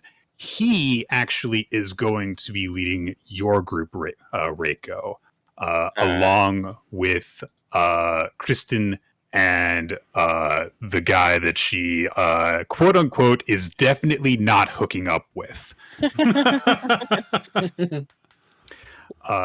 As you guys go off, you can tell that Rourke is kind of lingering behind. He is supposed to lead his own group, and Hannah's supposed to lead hers. And he stops with her Jerome and Tan, you guys are right there. You can hear their conversation as they're whispering to each other. And Rourke's like, is everything okay? Is everything okay? And Hannah's like, it's amazing. I don't know how it even got here, but look, I'll tell you later. He's like, do you need to go back to the I'll get it's okay. It's okay. Everything is great, Rourke. Everything's great. I'll go join your group. And she gives him like she grabs him by the shirt collar and gives him a kiss on each cheek. He is very confused, but very happy to be getting some kisses. And she says, "Go join your group. I will see you later, and I'll tell you everything. It's great." And Rose's like, "Okay, if you say so, darling. If you say so." And the two of them separate, she is going off with Hannah's going off with her group. Rose's going off with hers. Professor Molly is going off with your group, Reiko. As you guys are going off and heading towards the cave, the boyfriend, I guess, we'll just call him. Well, it just kind of looks at you, and he says, "Hello, I'm. It's nice to meet you. I'm Camille." Hello there. Hajime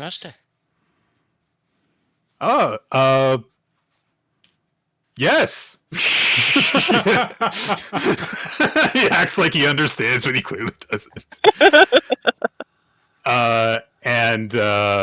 So he's like, "Oh, so what? So you're looking for bodies, huh?"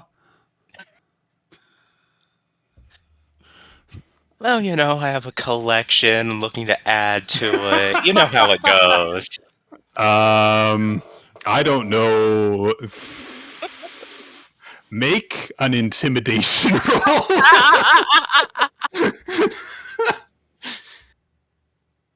Okay. He thinks that's funny. He's yes.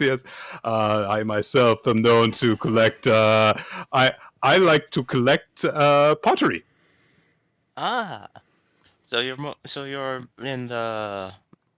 Damn it! How do I phrase this?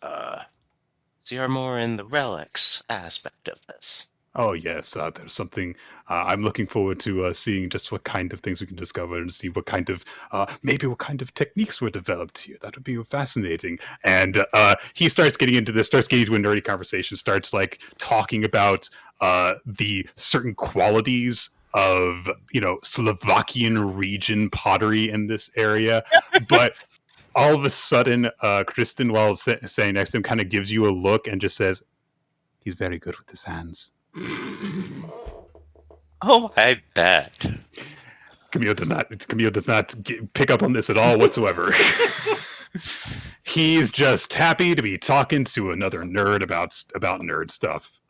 So he is living his best life. Reiko is going to be cognizant of kind of the situation that she's in. Like, she may not be the greatest at, like, speaking to others, but she can read others pretty well. And so, like, she'll speak when spoken to and be polite, but she's not going to press any kind of conversation or advance or anything with this guy as long as this lady is around. Kristen, or in general, really. Kristen observes this behavior and is clearly appreciative of it. And eventually, and she's trying clearly to find a way to get Camille to stop talking to you, but this is like the reason you guys are here is so that you will talk about archaeology stuff with each other. So it's very hard for her to think of a way to do that. And but fortunately, there's not actually any pressure on you. It's like she's the only one upset by this. So yeah. Right. Reiko's keeping it professional. Professor Molly is happy that the students are talking about this kind of shit as he leads you guys into the cave. Oh, good. They're talking about archaeology shit. Great. Exactly. Excellent. Jerome and Tan, what do you guys want to do? First, Jerome obviously pats Tan on the back. It's like, "Well done. This will be a memory she'll never forget." And it will be good news to relay back to her uncle that she's able to engage in her passions without any regret. Speaking about her passions, there is still the matter of her her corporeal object of affection right now. Shall we investigate further? Yes, her paramour. We need to keep an eye on this fellow. He's not exactly a great public speaker, but that's not exactly a measure of character. Let's see what the day tells us about him. Each of you guys, give me just a raw intelligence check. Ooh, 10. 17. Nice. Tan is riding high on. Oh, and 18. Nice. Oh, sweet. It occurs to both of you, and you guys feel free to take either course of action on this that you want, but it occurs to you that you can definitely go and take a look at what Roche is doing, but he is going to be digging right now. On the other hand, the camp that everyone came from, no one will be there. Also, I'm just gonna make it very clear. It's a +3 for me, not because I've 16 intelligence, but because Tan is a bard, so he gets to add half proficiency to any ability check that he does sweet. proficiency in. That's nice. It's the most interesting edge case for it is the fact that it applies to initiative checks because they are technically ability checks. Huh. Crazy. It's something that people are like, that's not how it works. Like, yes, it is. That is how. Anyways, Crazy. to the campsite. Yes. So if you guys... Jerome definitely agrees on this. Like, we should check out. Maybe there's something a little more incriminating at the campsite. All right. So you guys go to poke around there. Reiko, you are in the cave. Some time passes. I know that anyone with a, at least passing knowledge of archaeology knows that there's a lot of very slow, gradual work when it comes to stuff like this. But if anyone's perception of the field of archaeology has been defined exclusively by, going into a tomb and stealing the shiny thing, it's way, way more boring than that. So there's a lot of you guys are, hunkered into this cave where the only light is some of the artificial lamps that you have brought, that not actually you personally have brought, but that have been set up for the site. You're going through these small little piles where deposits of guano and rock and stuff have kind of built up over stuff, and you're very carefully removing it to see if there's any items inside. You're doing that for a couple hours, Reiko. Meanwhile, over at the campsite, shortly, Jerome and Tan arrive there. You are able to actually give me an investigation check, both of you. All right. Where is that? Only a 10.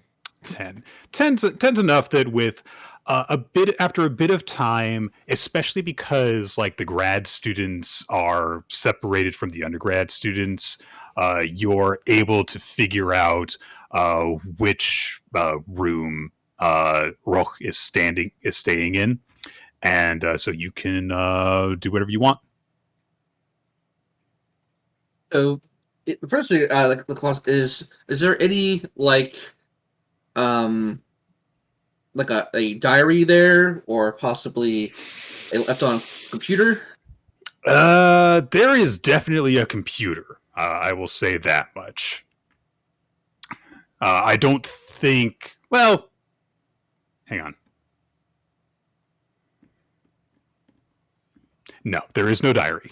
Rolke is a young nerdy guy, but he's not the kind of nerdy guy that keeps a written diary. He would have probably a journal for survey stuff, but it's not going to have personal notes in it. Yeah, we're gonna need to go trolling in his emails and stuff and see if we can find any. Jerome just kind of all right, puts his claws together and he's cracking his fingers. He's like, all right, time to see how well this young man secures his emails. Okay, so unbelievably, in Dungeons and Dragons, there's not a hacking into a laptop skill. What? So, all right. Well, it's ridiculous. I will say, we're gonna treat this the same, Ash, as we do with your mage hand thing. It's a sleight of hand, but with intelligence instead of dexterity. Mm-hmm. All right, so It's like I'm just. let's do this. Oh, 23. You think about the type of nerd that Roke is, and you put in Rock Digger 22, and bloop, the laptop is opened up to you. Yes, the classic Rock Digger 22, as opposed to Rock Digger 23. Yeah. I mean, there's like a soccer jersey in among his stuff that has the number 22 on it. You get it from there. You freaking full on Kaiser Sose figure out what kind of stuff this guy uses to decide his passwords and everything. So you go. You guys wanted to trawl his email? pull his email and see his probably check his instant messaging things as well. All right, you're inside his email account. Give me investigation checks with advantage, or you can just be Jerome, whatever, whoever's piling, whatever you want to do. Well, there's a natural 20 in there for Natural Jerome. 20, God. Oh, 2 natural 20s! All right. Man, We're great at our jobs. Oh my God. Like This part of your job. Tan and Jerome are just like on sync with each other, just like Just high-fiving. Yeah! Jesus Christ. All right, I was going to hint towards what happens, but I'll spell it out for you. Roke is a very socially awkward, nervous nerd who is in a relationship with a girl who meets him in terms of his interests and hobbies and other stuff, and feels as if he is incredibly blessed to have that in his life. You find messages and emails. You find messages from when like they started dating, and he would just go to would be like messaging friends and say like, oh yeah, she's great and stuff, and everyone's like, oh really? Yeah, a girl from Germany came, and you guys are come on, Roke. yeah, like, bro, come on. Okay, listen, you're gonna make up a fake girlfriend. Don't make her from Germany. Yeah, Make her from a country. Those are from Canada, you know. You get like pics or it didn't happen. So you get a message. You see a message like, I'm not going to send you pictures of my girlfriend. That's crazy. He gets pressed on it. Eventually does like send a link to like her copyright free social media site, and gets messages back saying like, stop sending us pictures of strangers. That's creepy, that kind of thing. But as you go through stuff, you see like you get a general timeline of things developing. You see Roke like reaching out to people saying like, I don't know what to do. I've never dealt with like, the death of a loved one the way that she's dealing with it. I don't know what to say. You like go through his search history for like, how do I help my girlfriend deal with grief? And very tellingly, you find some messages between Roke and his parents, in particular, like his mom. And the messages are back and forth. This, by the way, is taking you guys a considerable amount of time to go through all this stuff. This is, it's taking hours for Reiko to do her thing. It's taking you guys at least an hour to find all this stuff. Mm-hmm. But even with your double nat 20s, like I'll give you everything, but I will say it takes you time to do it. And eventually you get some messages that were sent between Roke and his mother. His mother saying like, well, I think that you should do it then. And Roke responding back, I don't know if it's a good time considering where she's at right now. I love her, but would it make her feel better, or would she feel like I'm just doing it like to try and distract her from it? And while Jerome is at the computer, Tan, you go like digging through some drawers, and you find buried in some clothes, you find a freaking ring. Yeah, these guys have been dating for several years. Roke had been planning to propose prior to the downturn in Ludwig's health, and now he doesn't know if it's going to be a good time for him to ask her, or when it would be, and he's just trying to figure out what he should do. Well, Jerome's like, well, I don't see any ill intentions here. Maybe some. You also find his porn folder. Oh no. Okay, the question is it distressingly vanilla or distressingly like depraved? I don't know, man. Okay, hang on. No, just- Distressingly, a combo of both. From everything I've heard from what you described, it's going to be depressingly vanilla.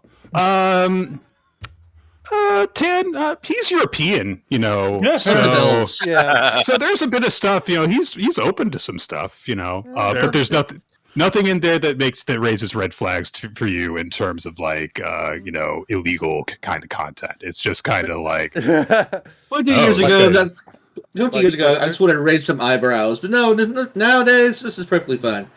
Like Tan is thinking over this, a few strums on the lute, 21 there.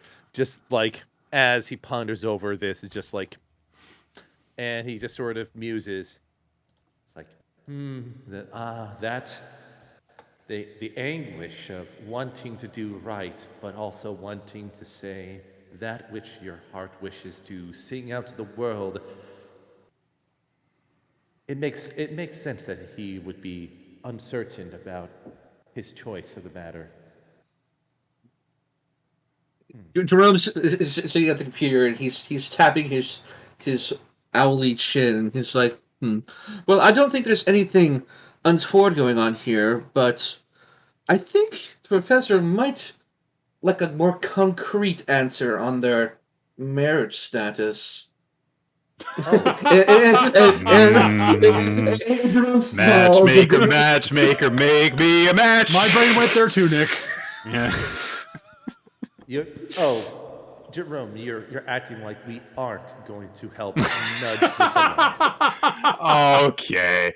I am going to cut it here for you guys just for right now. We'll come back to you maybe, but I need to use the bathroom. I'll be right back. Okay. That's a good time for me too. It's like okay, so now we need to plant the ring somewhere.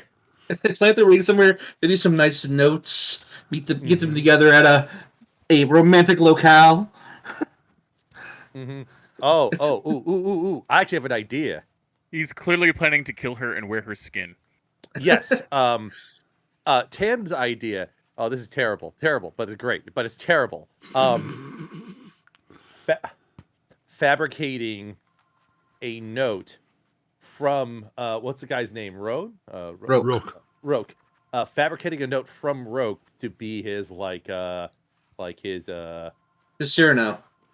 Instead of the proposal, because it would track that he'd be the type of person to maybe spend some time like rehearsing or like planning. Oh out yeah, what he totally would be working on a script for himself. Right. So write the script with the ring and then have it conspicuously placed somewhere so it gets found.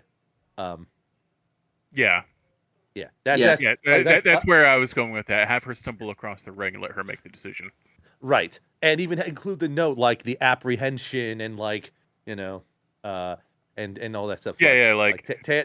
His down on one knee, little note. Is that too corny? Like, not for Tan. Tan's a cornball. Okay, he is a. Even Jerome's like, yeah, we're gonna go. We're gonna make this happen. Like, it's like, listen, okay, if you like the type of music that's the anytime something like Tan's being revealed to someone, it's like put some Takashi Yoshimatsu in the background and just have we're gonna have to raid Rico's room for that music. Rico's listening to the Smiths and Sisters of Mercy on loop all the time. One of these bands is good. The other one involves Morrissey. I thought you were going to say like something like baby metal or something. No, I will say, Eric, the Smiths are great. Morrissey isn't. Okay, fair enough. But the Smiths are about their musicians, not Morrissey, for crying out loud. But what's your guitarist's name? Shit, I'm forgetting his name. I don't remember off the top of my head. Crap, he's really good. I actually imagine Rico's more of a Malice Miser fan. I do think it's. I Johnny really Marr. do find it. I really do find it funny how much Jerome and Tan seem to actually work off of each other very well. It's very fun. Just like All right. All right. Back. Well, do you want me to throw my plan to you? You can tell me what your plan is. Yes. In short, Tan's proposal would be to fabricate a like a marriage proposal note from Roch, is it? Roch. Yes. Yeah. Roch. Yeah, Roch. Basically, the line of thought is he wants to propose, but doesn't know when is a good time and wants to respect what's going on. So having a note written up with the proposal, with the ring, conspicuously placed in the right spot might be a way to spark that little moment there. All right. We'll check in on that. Later. Bit. Yeah. Yeah. We're gonna go back into Limbo for a minute. So Dan and Gideon, you guys have wrapped up your interview with Larson, and you've basically sent him on his way. The results of this conversation were, incredibly revealing. You had the big breakthrough earlier, but because of the direction things took, you are kind of at a point where things are indeterminate for his case right now. Yep. But you do have directions to send him in. He is potentially going to need to work some things out, Right. purgatory style. But in general, he needs to stay in Limbo for a time. You put him in contact with the usual people he needs to see in order to get a place to stay. Hell, you might end up being to contact somebody like Tan to kind of see if maybe he can work things out with his brother, something along those lines. But for right now, you guys are just kind of hanging out. And I can just give you a couple of minutes before I jump in with something. Okay. Well, that's good to have something actually resolved for once. Yeah, I mean, this is the problem with a lot of these religions out there. They get their message all wrong.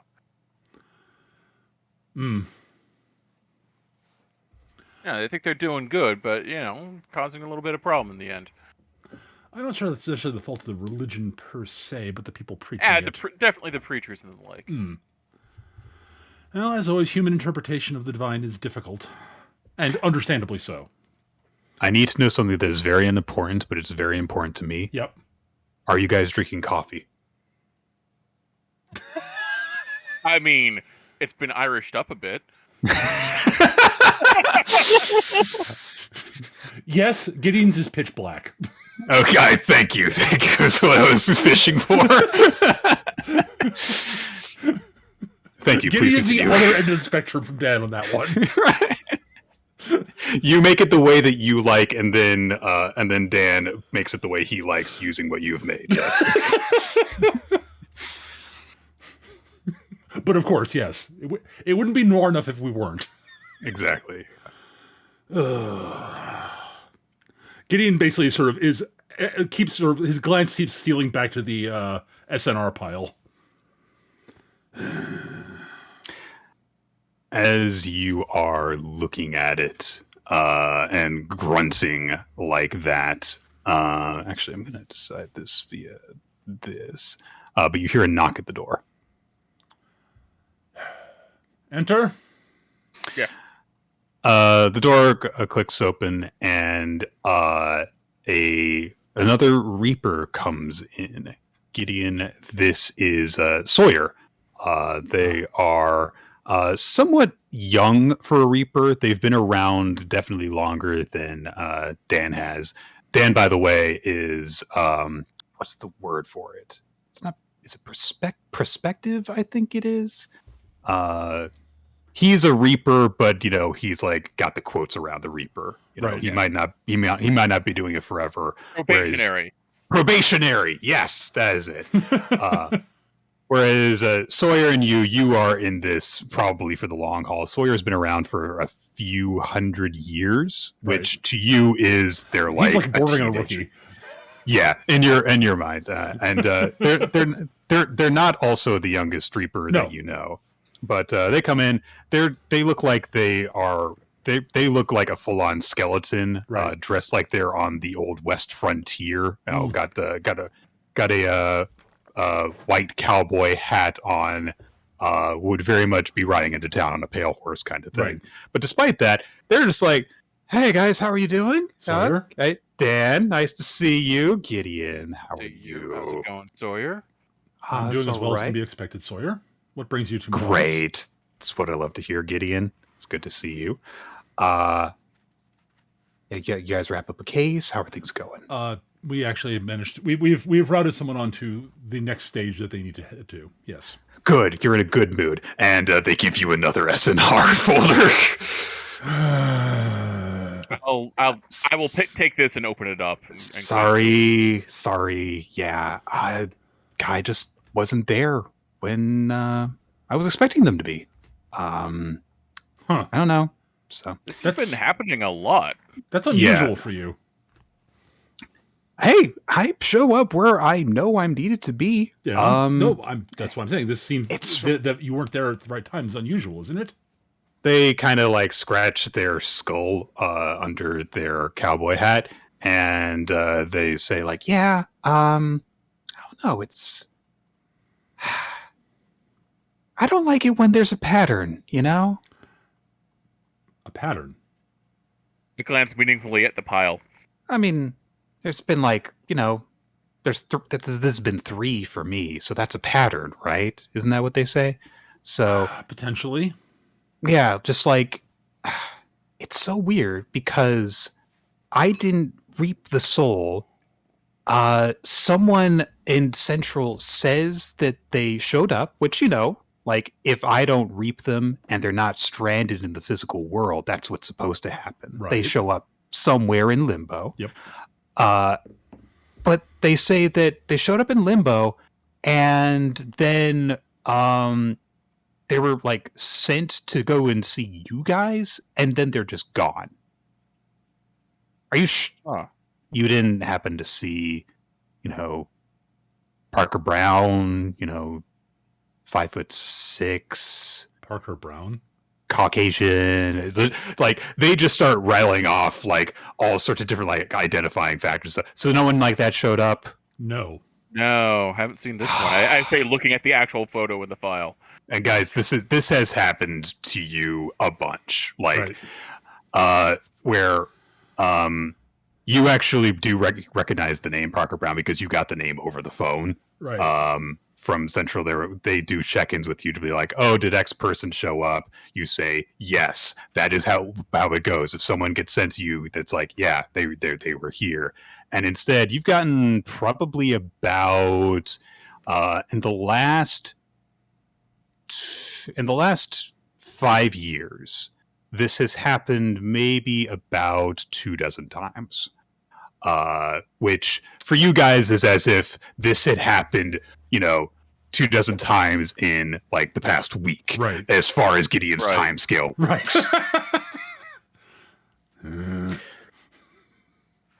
I'm sorry, guys.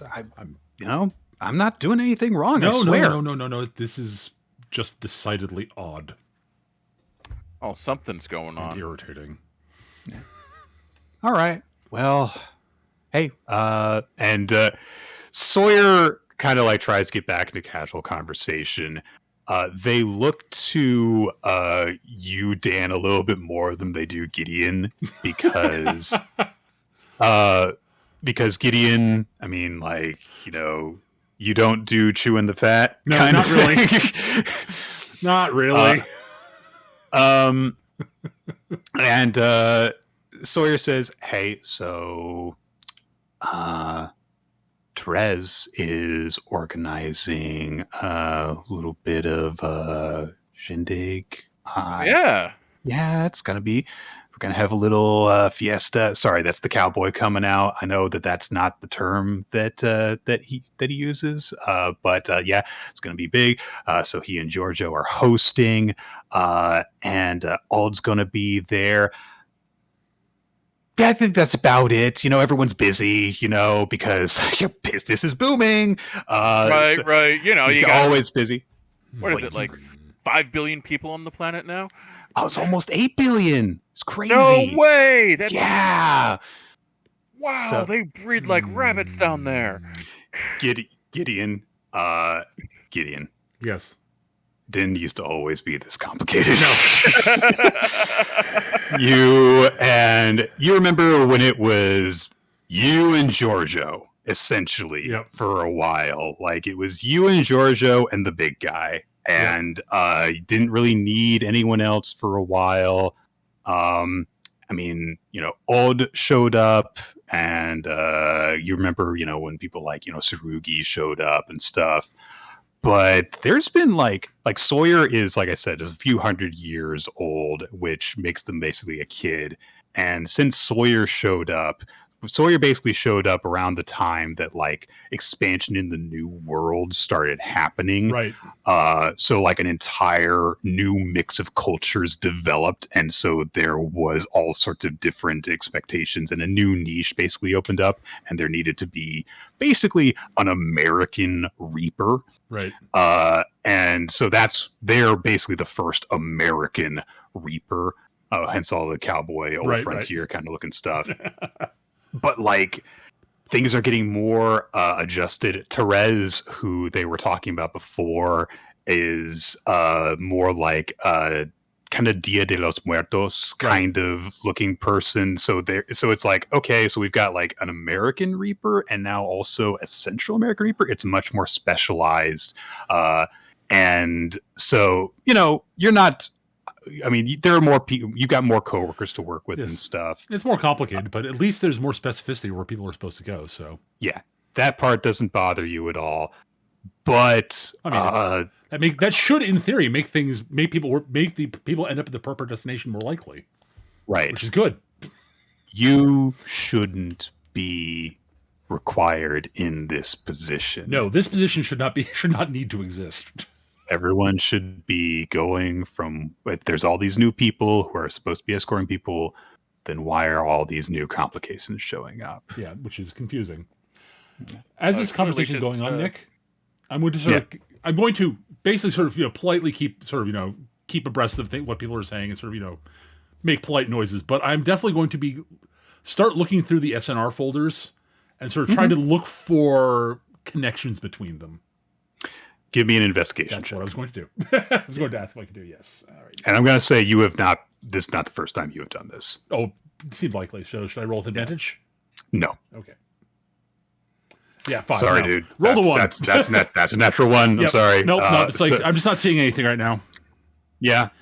There are people from like all walks of life that are showing up in this, and what's really frustrating is that because the person never shows up for you to interview them, you're not getting a lot of insight on like what was going on when they died. You've got like, oh, this person died of a disease. This person died in a car crash, that kind of thing. Right. But you've only got very baseline details. So you can't find out from the person themselves what's going on. Yep. So yeah, this is getting increasingly frustrating. And now there's another folder on the pile. Another folder on the pile. Yep.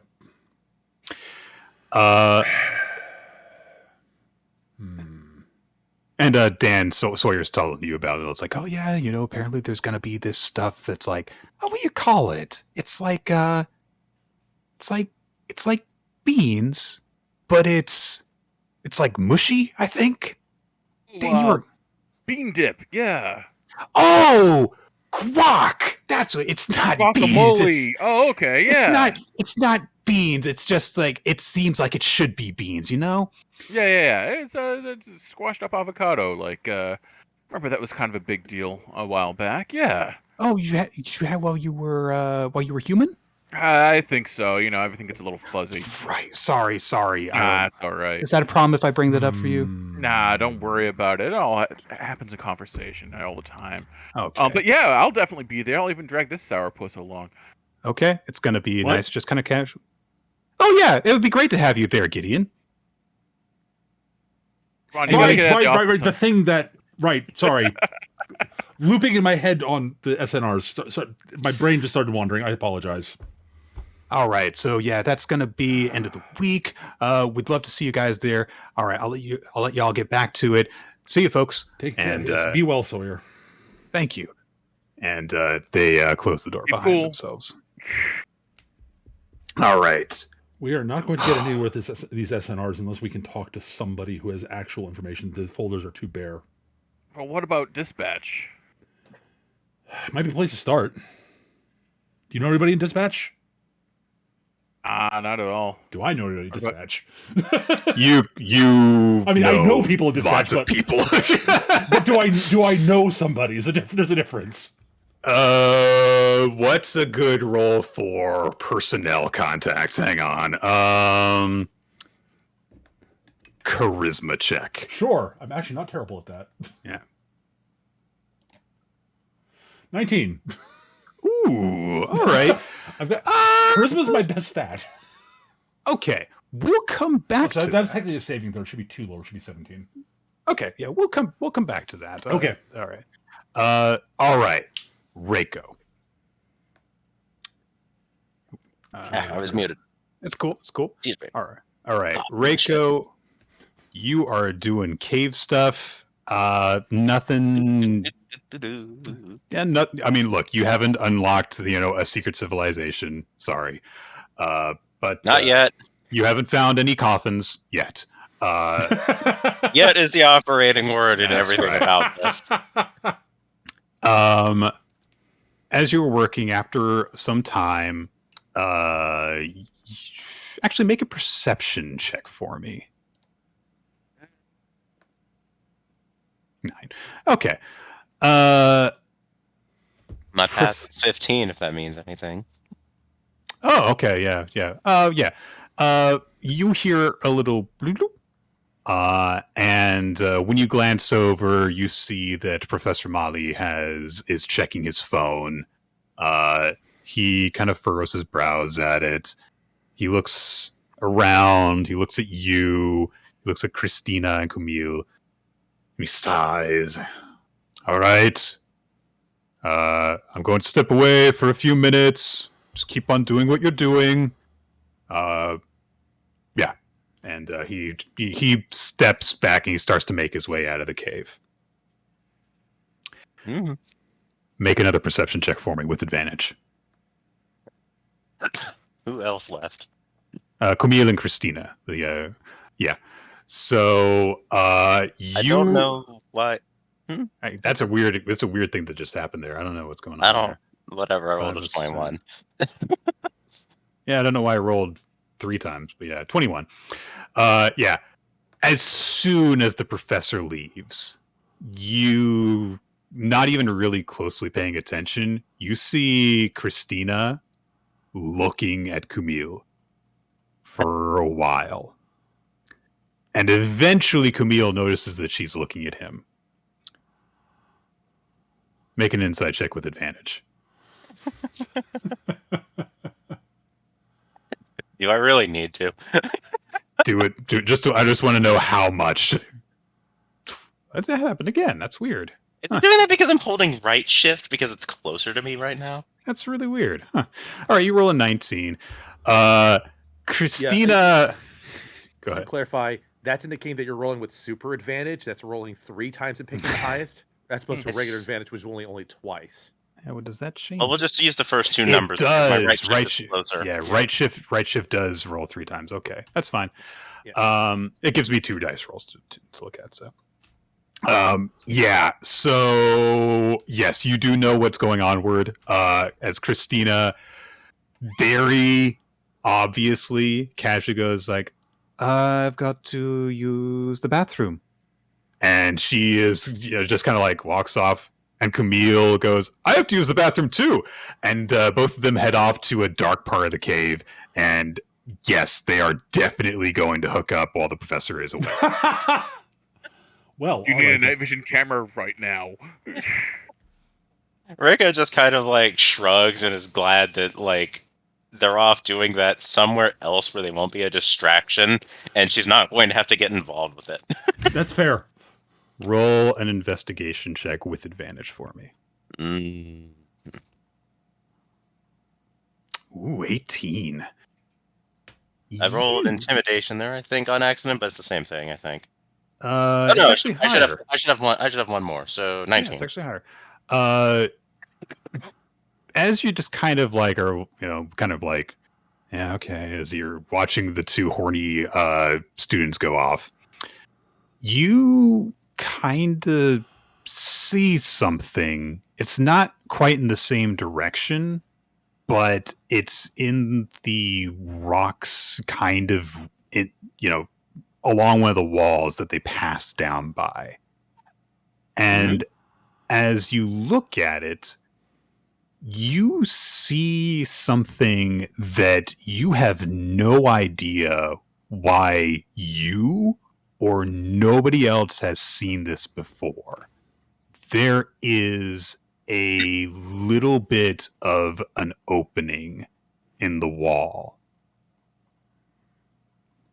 Reiko will get over and will further investigate. Okay. Give me a perception check. 15. All right. As you look in this area, you see that, the part of the cave that is beyond it, it is dark. Because this is an area that, nobody saw this for some reason, and so nobody put lamps down. I'm going to guess that you just like bring an electric lantern over or something. Yeah, she's got a headlamp. She's probably like bringing a couple flares or something. I never asked you. Like, so Reiko's whole thing is that she's like very like gothic Lydia looking kind of thing, but you're like on an archaeological dig right now. If you get my implication, like, is that how you're dressed on this archaeological dig?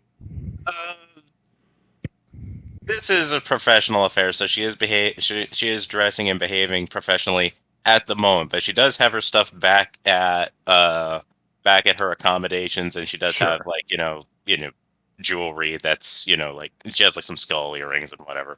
Gotcha. You've got all your accoutrement for like downtime when you're back at camp and everything, but you're in like this is business attire. Comfort attire is back there. Right. You've got like hiking boots on and like an explorer's-ish kind of outfit. So. She's not so committed to her gimmick that she's impractical. Gotcha. I just wanted to have a clear image in my head. So no t-shirt that says Science Goth or something. She does have pale makeup going though. Oh, sure. As you bring the electric lantern over, you see that this little opening that you see does start to open up more, just a little ways beyond. And you see a wider cavern, not much wider, but because you can see the opposite wall, and you can see something on the wall. Gonna throw a couple of electric flares around the area to just kind of make sure that the footing is going to be, appropriate and whatnot, and light up the surrounding environments more effectively. Okay, because you did that, I'm going to say you can do that without you can see that the floor does seem to be like it doesn't like suddenly drop off or anything like that. Yeah. She is in fact going about this as properly as she can. Okay. So yeah, you see lights and stuff ahead of you've got like. So do you step through the opening after you do that, or okay? Yeah, like once it looks like okay, like it looks firm. Let's like get like like a poke and stick. Does the floor seem firm? Yes. Okay. All right. As you step into this opening, and it is still a cave. Like the ceiling of the cave is not that far above your head, but it's not like you have to crawl around here. But as you step in and you see this wall that is now more fully visible to you, the lights that you laid out in front of you don't do anything to illuminate it. But as you kind of like move the lantern around, you see that there are full-blown cave paintings in this part of the cave. Yeah, give me a... something to observe this. I think that I'll just tell you, I'm just going to say perception to start with. Because I want to know how much detail to give you. Is that 21? 21? All right, 21. Yes. All right. And while I'm thinking about this, also give me a history check. All right. So I'm going to describe for you what you see, but I'm not going to give you context for it. Like Reiko, I'm going to say basically does not know how to draw conclusions about the stuff other than just the context she herself has. Right. So you see a bunch of different figures painted along the wall. You see some of them are humanoid, but with faces that you are pretty sure are not just like human faces. And the reason you can make that conclusion is just because there is detail in the faces, as opposed to like, oh, this is a human person. Like you see one that has the face of what looks like some sort of beast. You see one that looks almost like a griffin, but instead of like it having, an eagle's head, it has like a human head. And you see one that's like a humanoid, but the face is drawn as pure white, with black holes for eyes. Reiko has like a piece of paper out and is just kind of like sketching this, like just to kind of like recreate it as best she can by hand. Do you want to like take a picture of it on your phone? She wants to have like the physical, but she'll also do that. Cool. I think they wouldn't actually like. That would be against like archaeological, like wouldn't the bright flash? That's actually good. Yeah, that's actually potentially a good idea. Yeah, I think that you have your phone on you, but yes, like you wouldn't want to flash it. You're right. You're correct, Ash. Yes. So yeah, you sketch it out. That's fine. Forget I said that. As you are going along, and you're sketching the paintings that you see, you come to one that appears to be a group of human figures, and they are in a circle around what at first you think is maybe like a tree, but the color isn't right. It's like a yellow tree. Make a reflex save. Make a perception check and then make a reflex save. I presume you mean dexterity. Yes, that. Yes. Sorry, I'm in fourth ed mode. Yeah. Ooh, 15 dex save and 18 perception. Okay, I'm going to say these are linked. You hear, as you're going along, because you are in a cave, it is kind of hard to distinguish sound. Stuff is thrown off in very weird ways. But you hear what at first you think is running water. And then you realize it is water. If it is close, then like there's a pipe that's burst or something. As a jet of steam of some sort suddenly blasts up right next to you, and you just jerk your foot out of the way before it catches you. Time to go. You turn to go. All right. So, roll initiative for me. Oh dear. boy. Yeah. Dun dun dun. Oh no. All right. Okay. 3. What is your... Okay. So I'm going to also do this a couple times. And... Okay. Because there is this hissing sound now just pouring out next to you, you almost don't hear that there is something cracking and breaking but I'm going to say that you're writing that 18 perception check before, and you know that something is going on in like the rocks surrounding you. Very time to go. Yeah. Make another reflex save, or not a dex save for me. 18. All right. Yeah. Some rocks, not like giant boulders or anything, but enough that you would really hate if they hit you, fall from the ceiling and they strike the ground by your feet. And now we're going to do some of this. What's your armor class?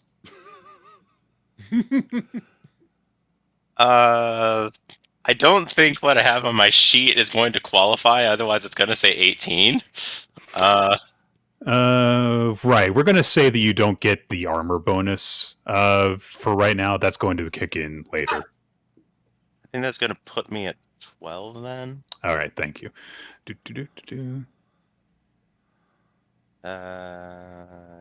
Yes. Okay. Reiko, you take... I don't need that many. Hang on. You take 10 damage. Make a perception check for me. This is a very harrowing situation. Well, no, you actually you shouldn't do that. This is going to be passive for you, so I will be doing this. Hang on. That's going to add 3. Yeah, okay. You feel just pain for a moment. You have no idea what the hell's going on. You are certain that, like, although, you know, you're in a very environmentally dangerous situation, that you have not been struck by rocks or anything like that. But you feel pain. But you sense, while this is happening, what almost sounds like a shriek just directly next to your ear, right as one of those jolts of pain strikes you. Reiko is just going to kind of shout out, "Shut up! I'm running!" in Japanese.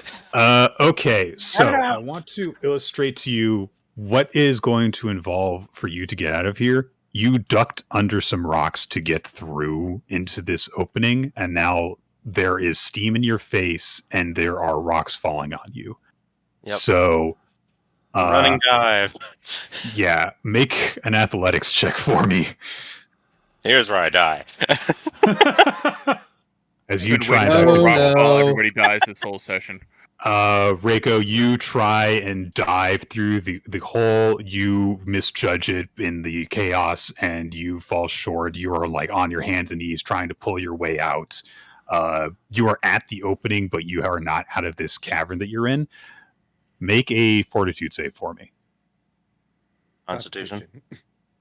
Yes. Ooh, all right. 22. Natural 20. All right. You feel something go into your lungs. There is this weird jet of some sort of steam that is rapidly filling up this very cramped space, and some of it goes in your lungs.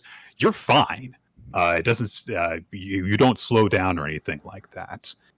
But that happens.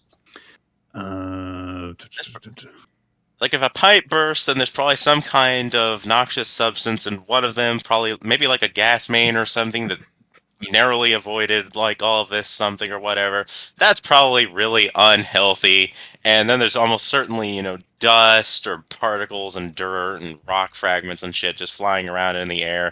This is a healthy cocktail. Okay, let's see.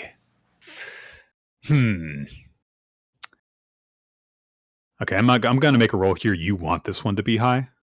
Okay. 2. Make another dex save for me. Sorry, dude. Some rocks fall in front of that small opening you were trying to make your way through. If you try and make your way through the opening now, you're going to have to roll athletics with disadvantage. Make a perception check for me again. 12. Okay. Actually, let me roll something here. I'm just gonna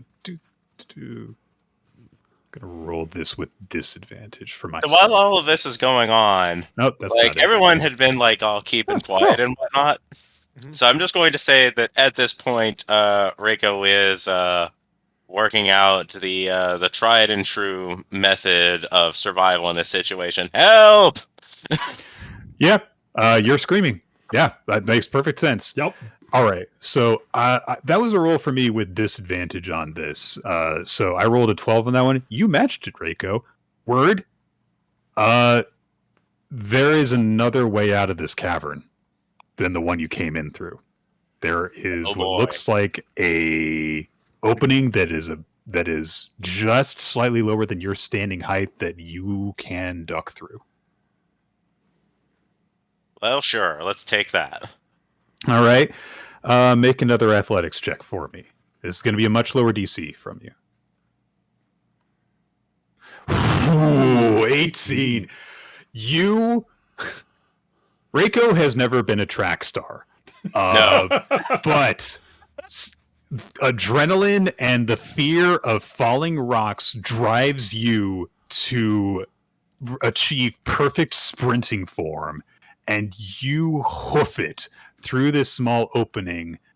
As you make your way through, the sound of hissing steam and falling rocks and that bizarre shriek you heard before start to fade some more until you are seemingly in a safer place. Okay, this is going to be a weird one. Make a Constitution saving roll for your lantern. Yeah. Just roll it with your Constitution save. Okay. Yeah, lantern's fine. So you're able to see your way through. You're able to see your way through in front of you. And as you make your way forward, you are.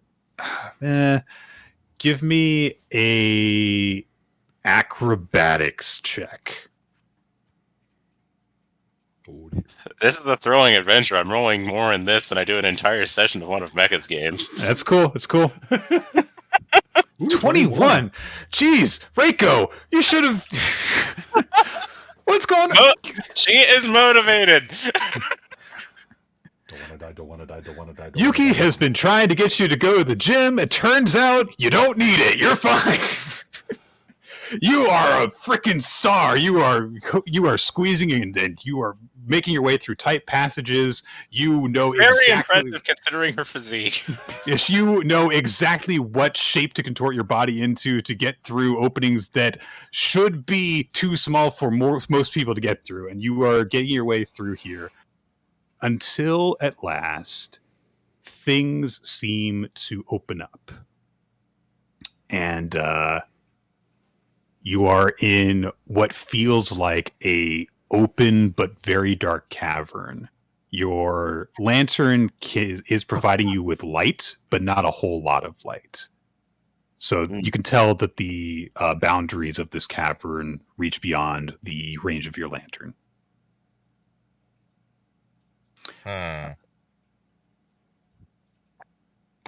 Reiko will, do things seem to have calmed down? Absolutely, yes. Okay. In that case, they're like very distantly behind you. You can hear, some sort of like quiet clacking and creaking of rock, but it is well behind you. All right. She's not going to stop to rest because that seems like a very poor idea, but she is going to kind of slow her pace to take things a little more deliberately at this point. Understood. You start to step forward, and as you continue on forward, you go through a kind of an archway. And once you're through the archway, you realize that you don't need your lantern anymore, because the place that you're standing in is not dark. and you hear water. Not like you heard before with like surging water, but like trickling water. As you arrive at some sort of underground river. Hmm. Did that work? Did I move you guys or Yes. no? Yeah, I did move you guys. Yeah, the image Okay. changed. Excellent. Okay. I just had to click on it. Okay. And the Way out. natural light provided in this area lets you see that the water that is flowing probably a couple 100 feet in front of you is this sort of gray purple color. Oh, this can't be healthy. All right. What do you do? Does there seem to be a path to the outside that does not involve wading through this? You look around up and down the shore of the river. This is actually, give me a perception check. Mm-hmm. No, you don't see anything like that. That's an 8, so. Yeah. Ah, damn, I don't have wading boots.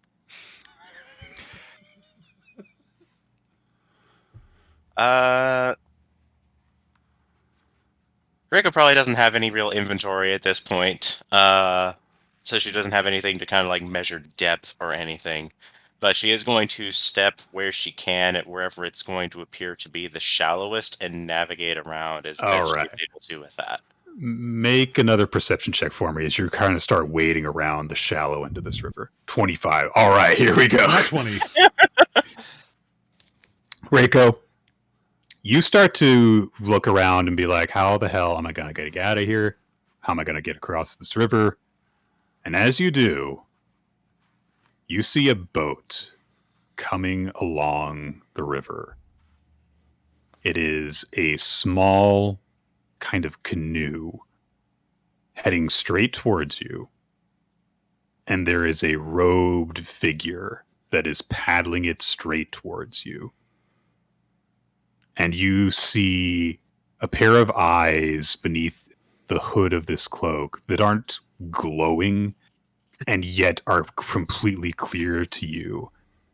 And you can tell, even at this distance, that there is a skull under this hood as this figure paddles their raft up to you. And without even having to anchor it, it comes to a full, gradual, graceful stop. And the ferryman looks at you. Hi there. You look cool. And I think that's a good stopping point. It took us a bit longer to get here than I thought it was going to. So we can do one of two things, I think. We can keep going, but that's going to depend on your guys' availability for tonight. I'm definitely able to keep going. I have Sketch. time. Yeah, I have another thing I have to be doing in under 2 hours from now. So, Okay. and I might need time to like decompress and get some food before Right. I do that. Totally Roger, understood. I think that we'll cut things here, Okay. and we will pick things up next time. That's, I think, is good stopping points we're going to reach for a while. Sure. We will continue on to see what is happening here with all of your guys' different situations and how they all might relate to one another. Oh, I'm sure but there's that's no. gonna be- I'm sure there's absolutely no connection whatsoever. That is Yeah. going to be it for D&D Abeyance for this week. Thank you guys all for joining us for this episode of the game. Yep. All right. Shall I wrap the recording? Yes. All right. That's up to you. So for those YouTube, I hope you guys enjoyed. We'll be back in the near future, I think. Bye. Bye. Bye. Bye.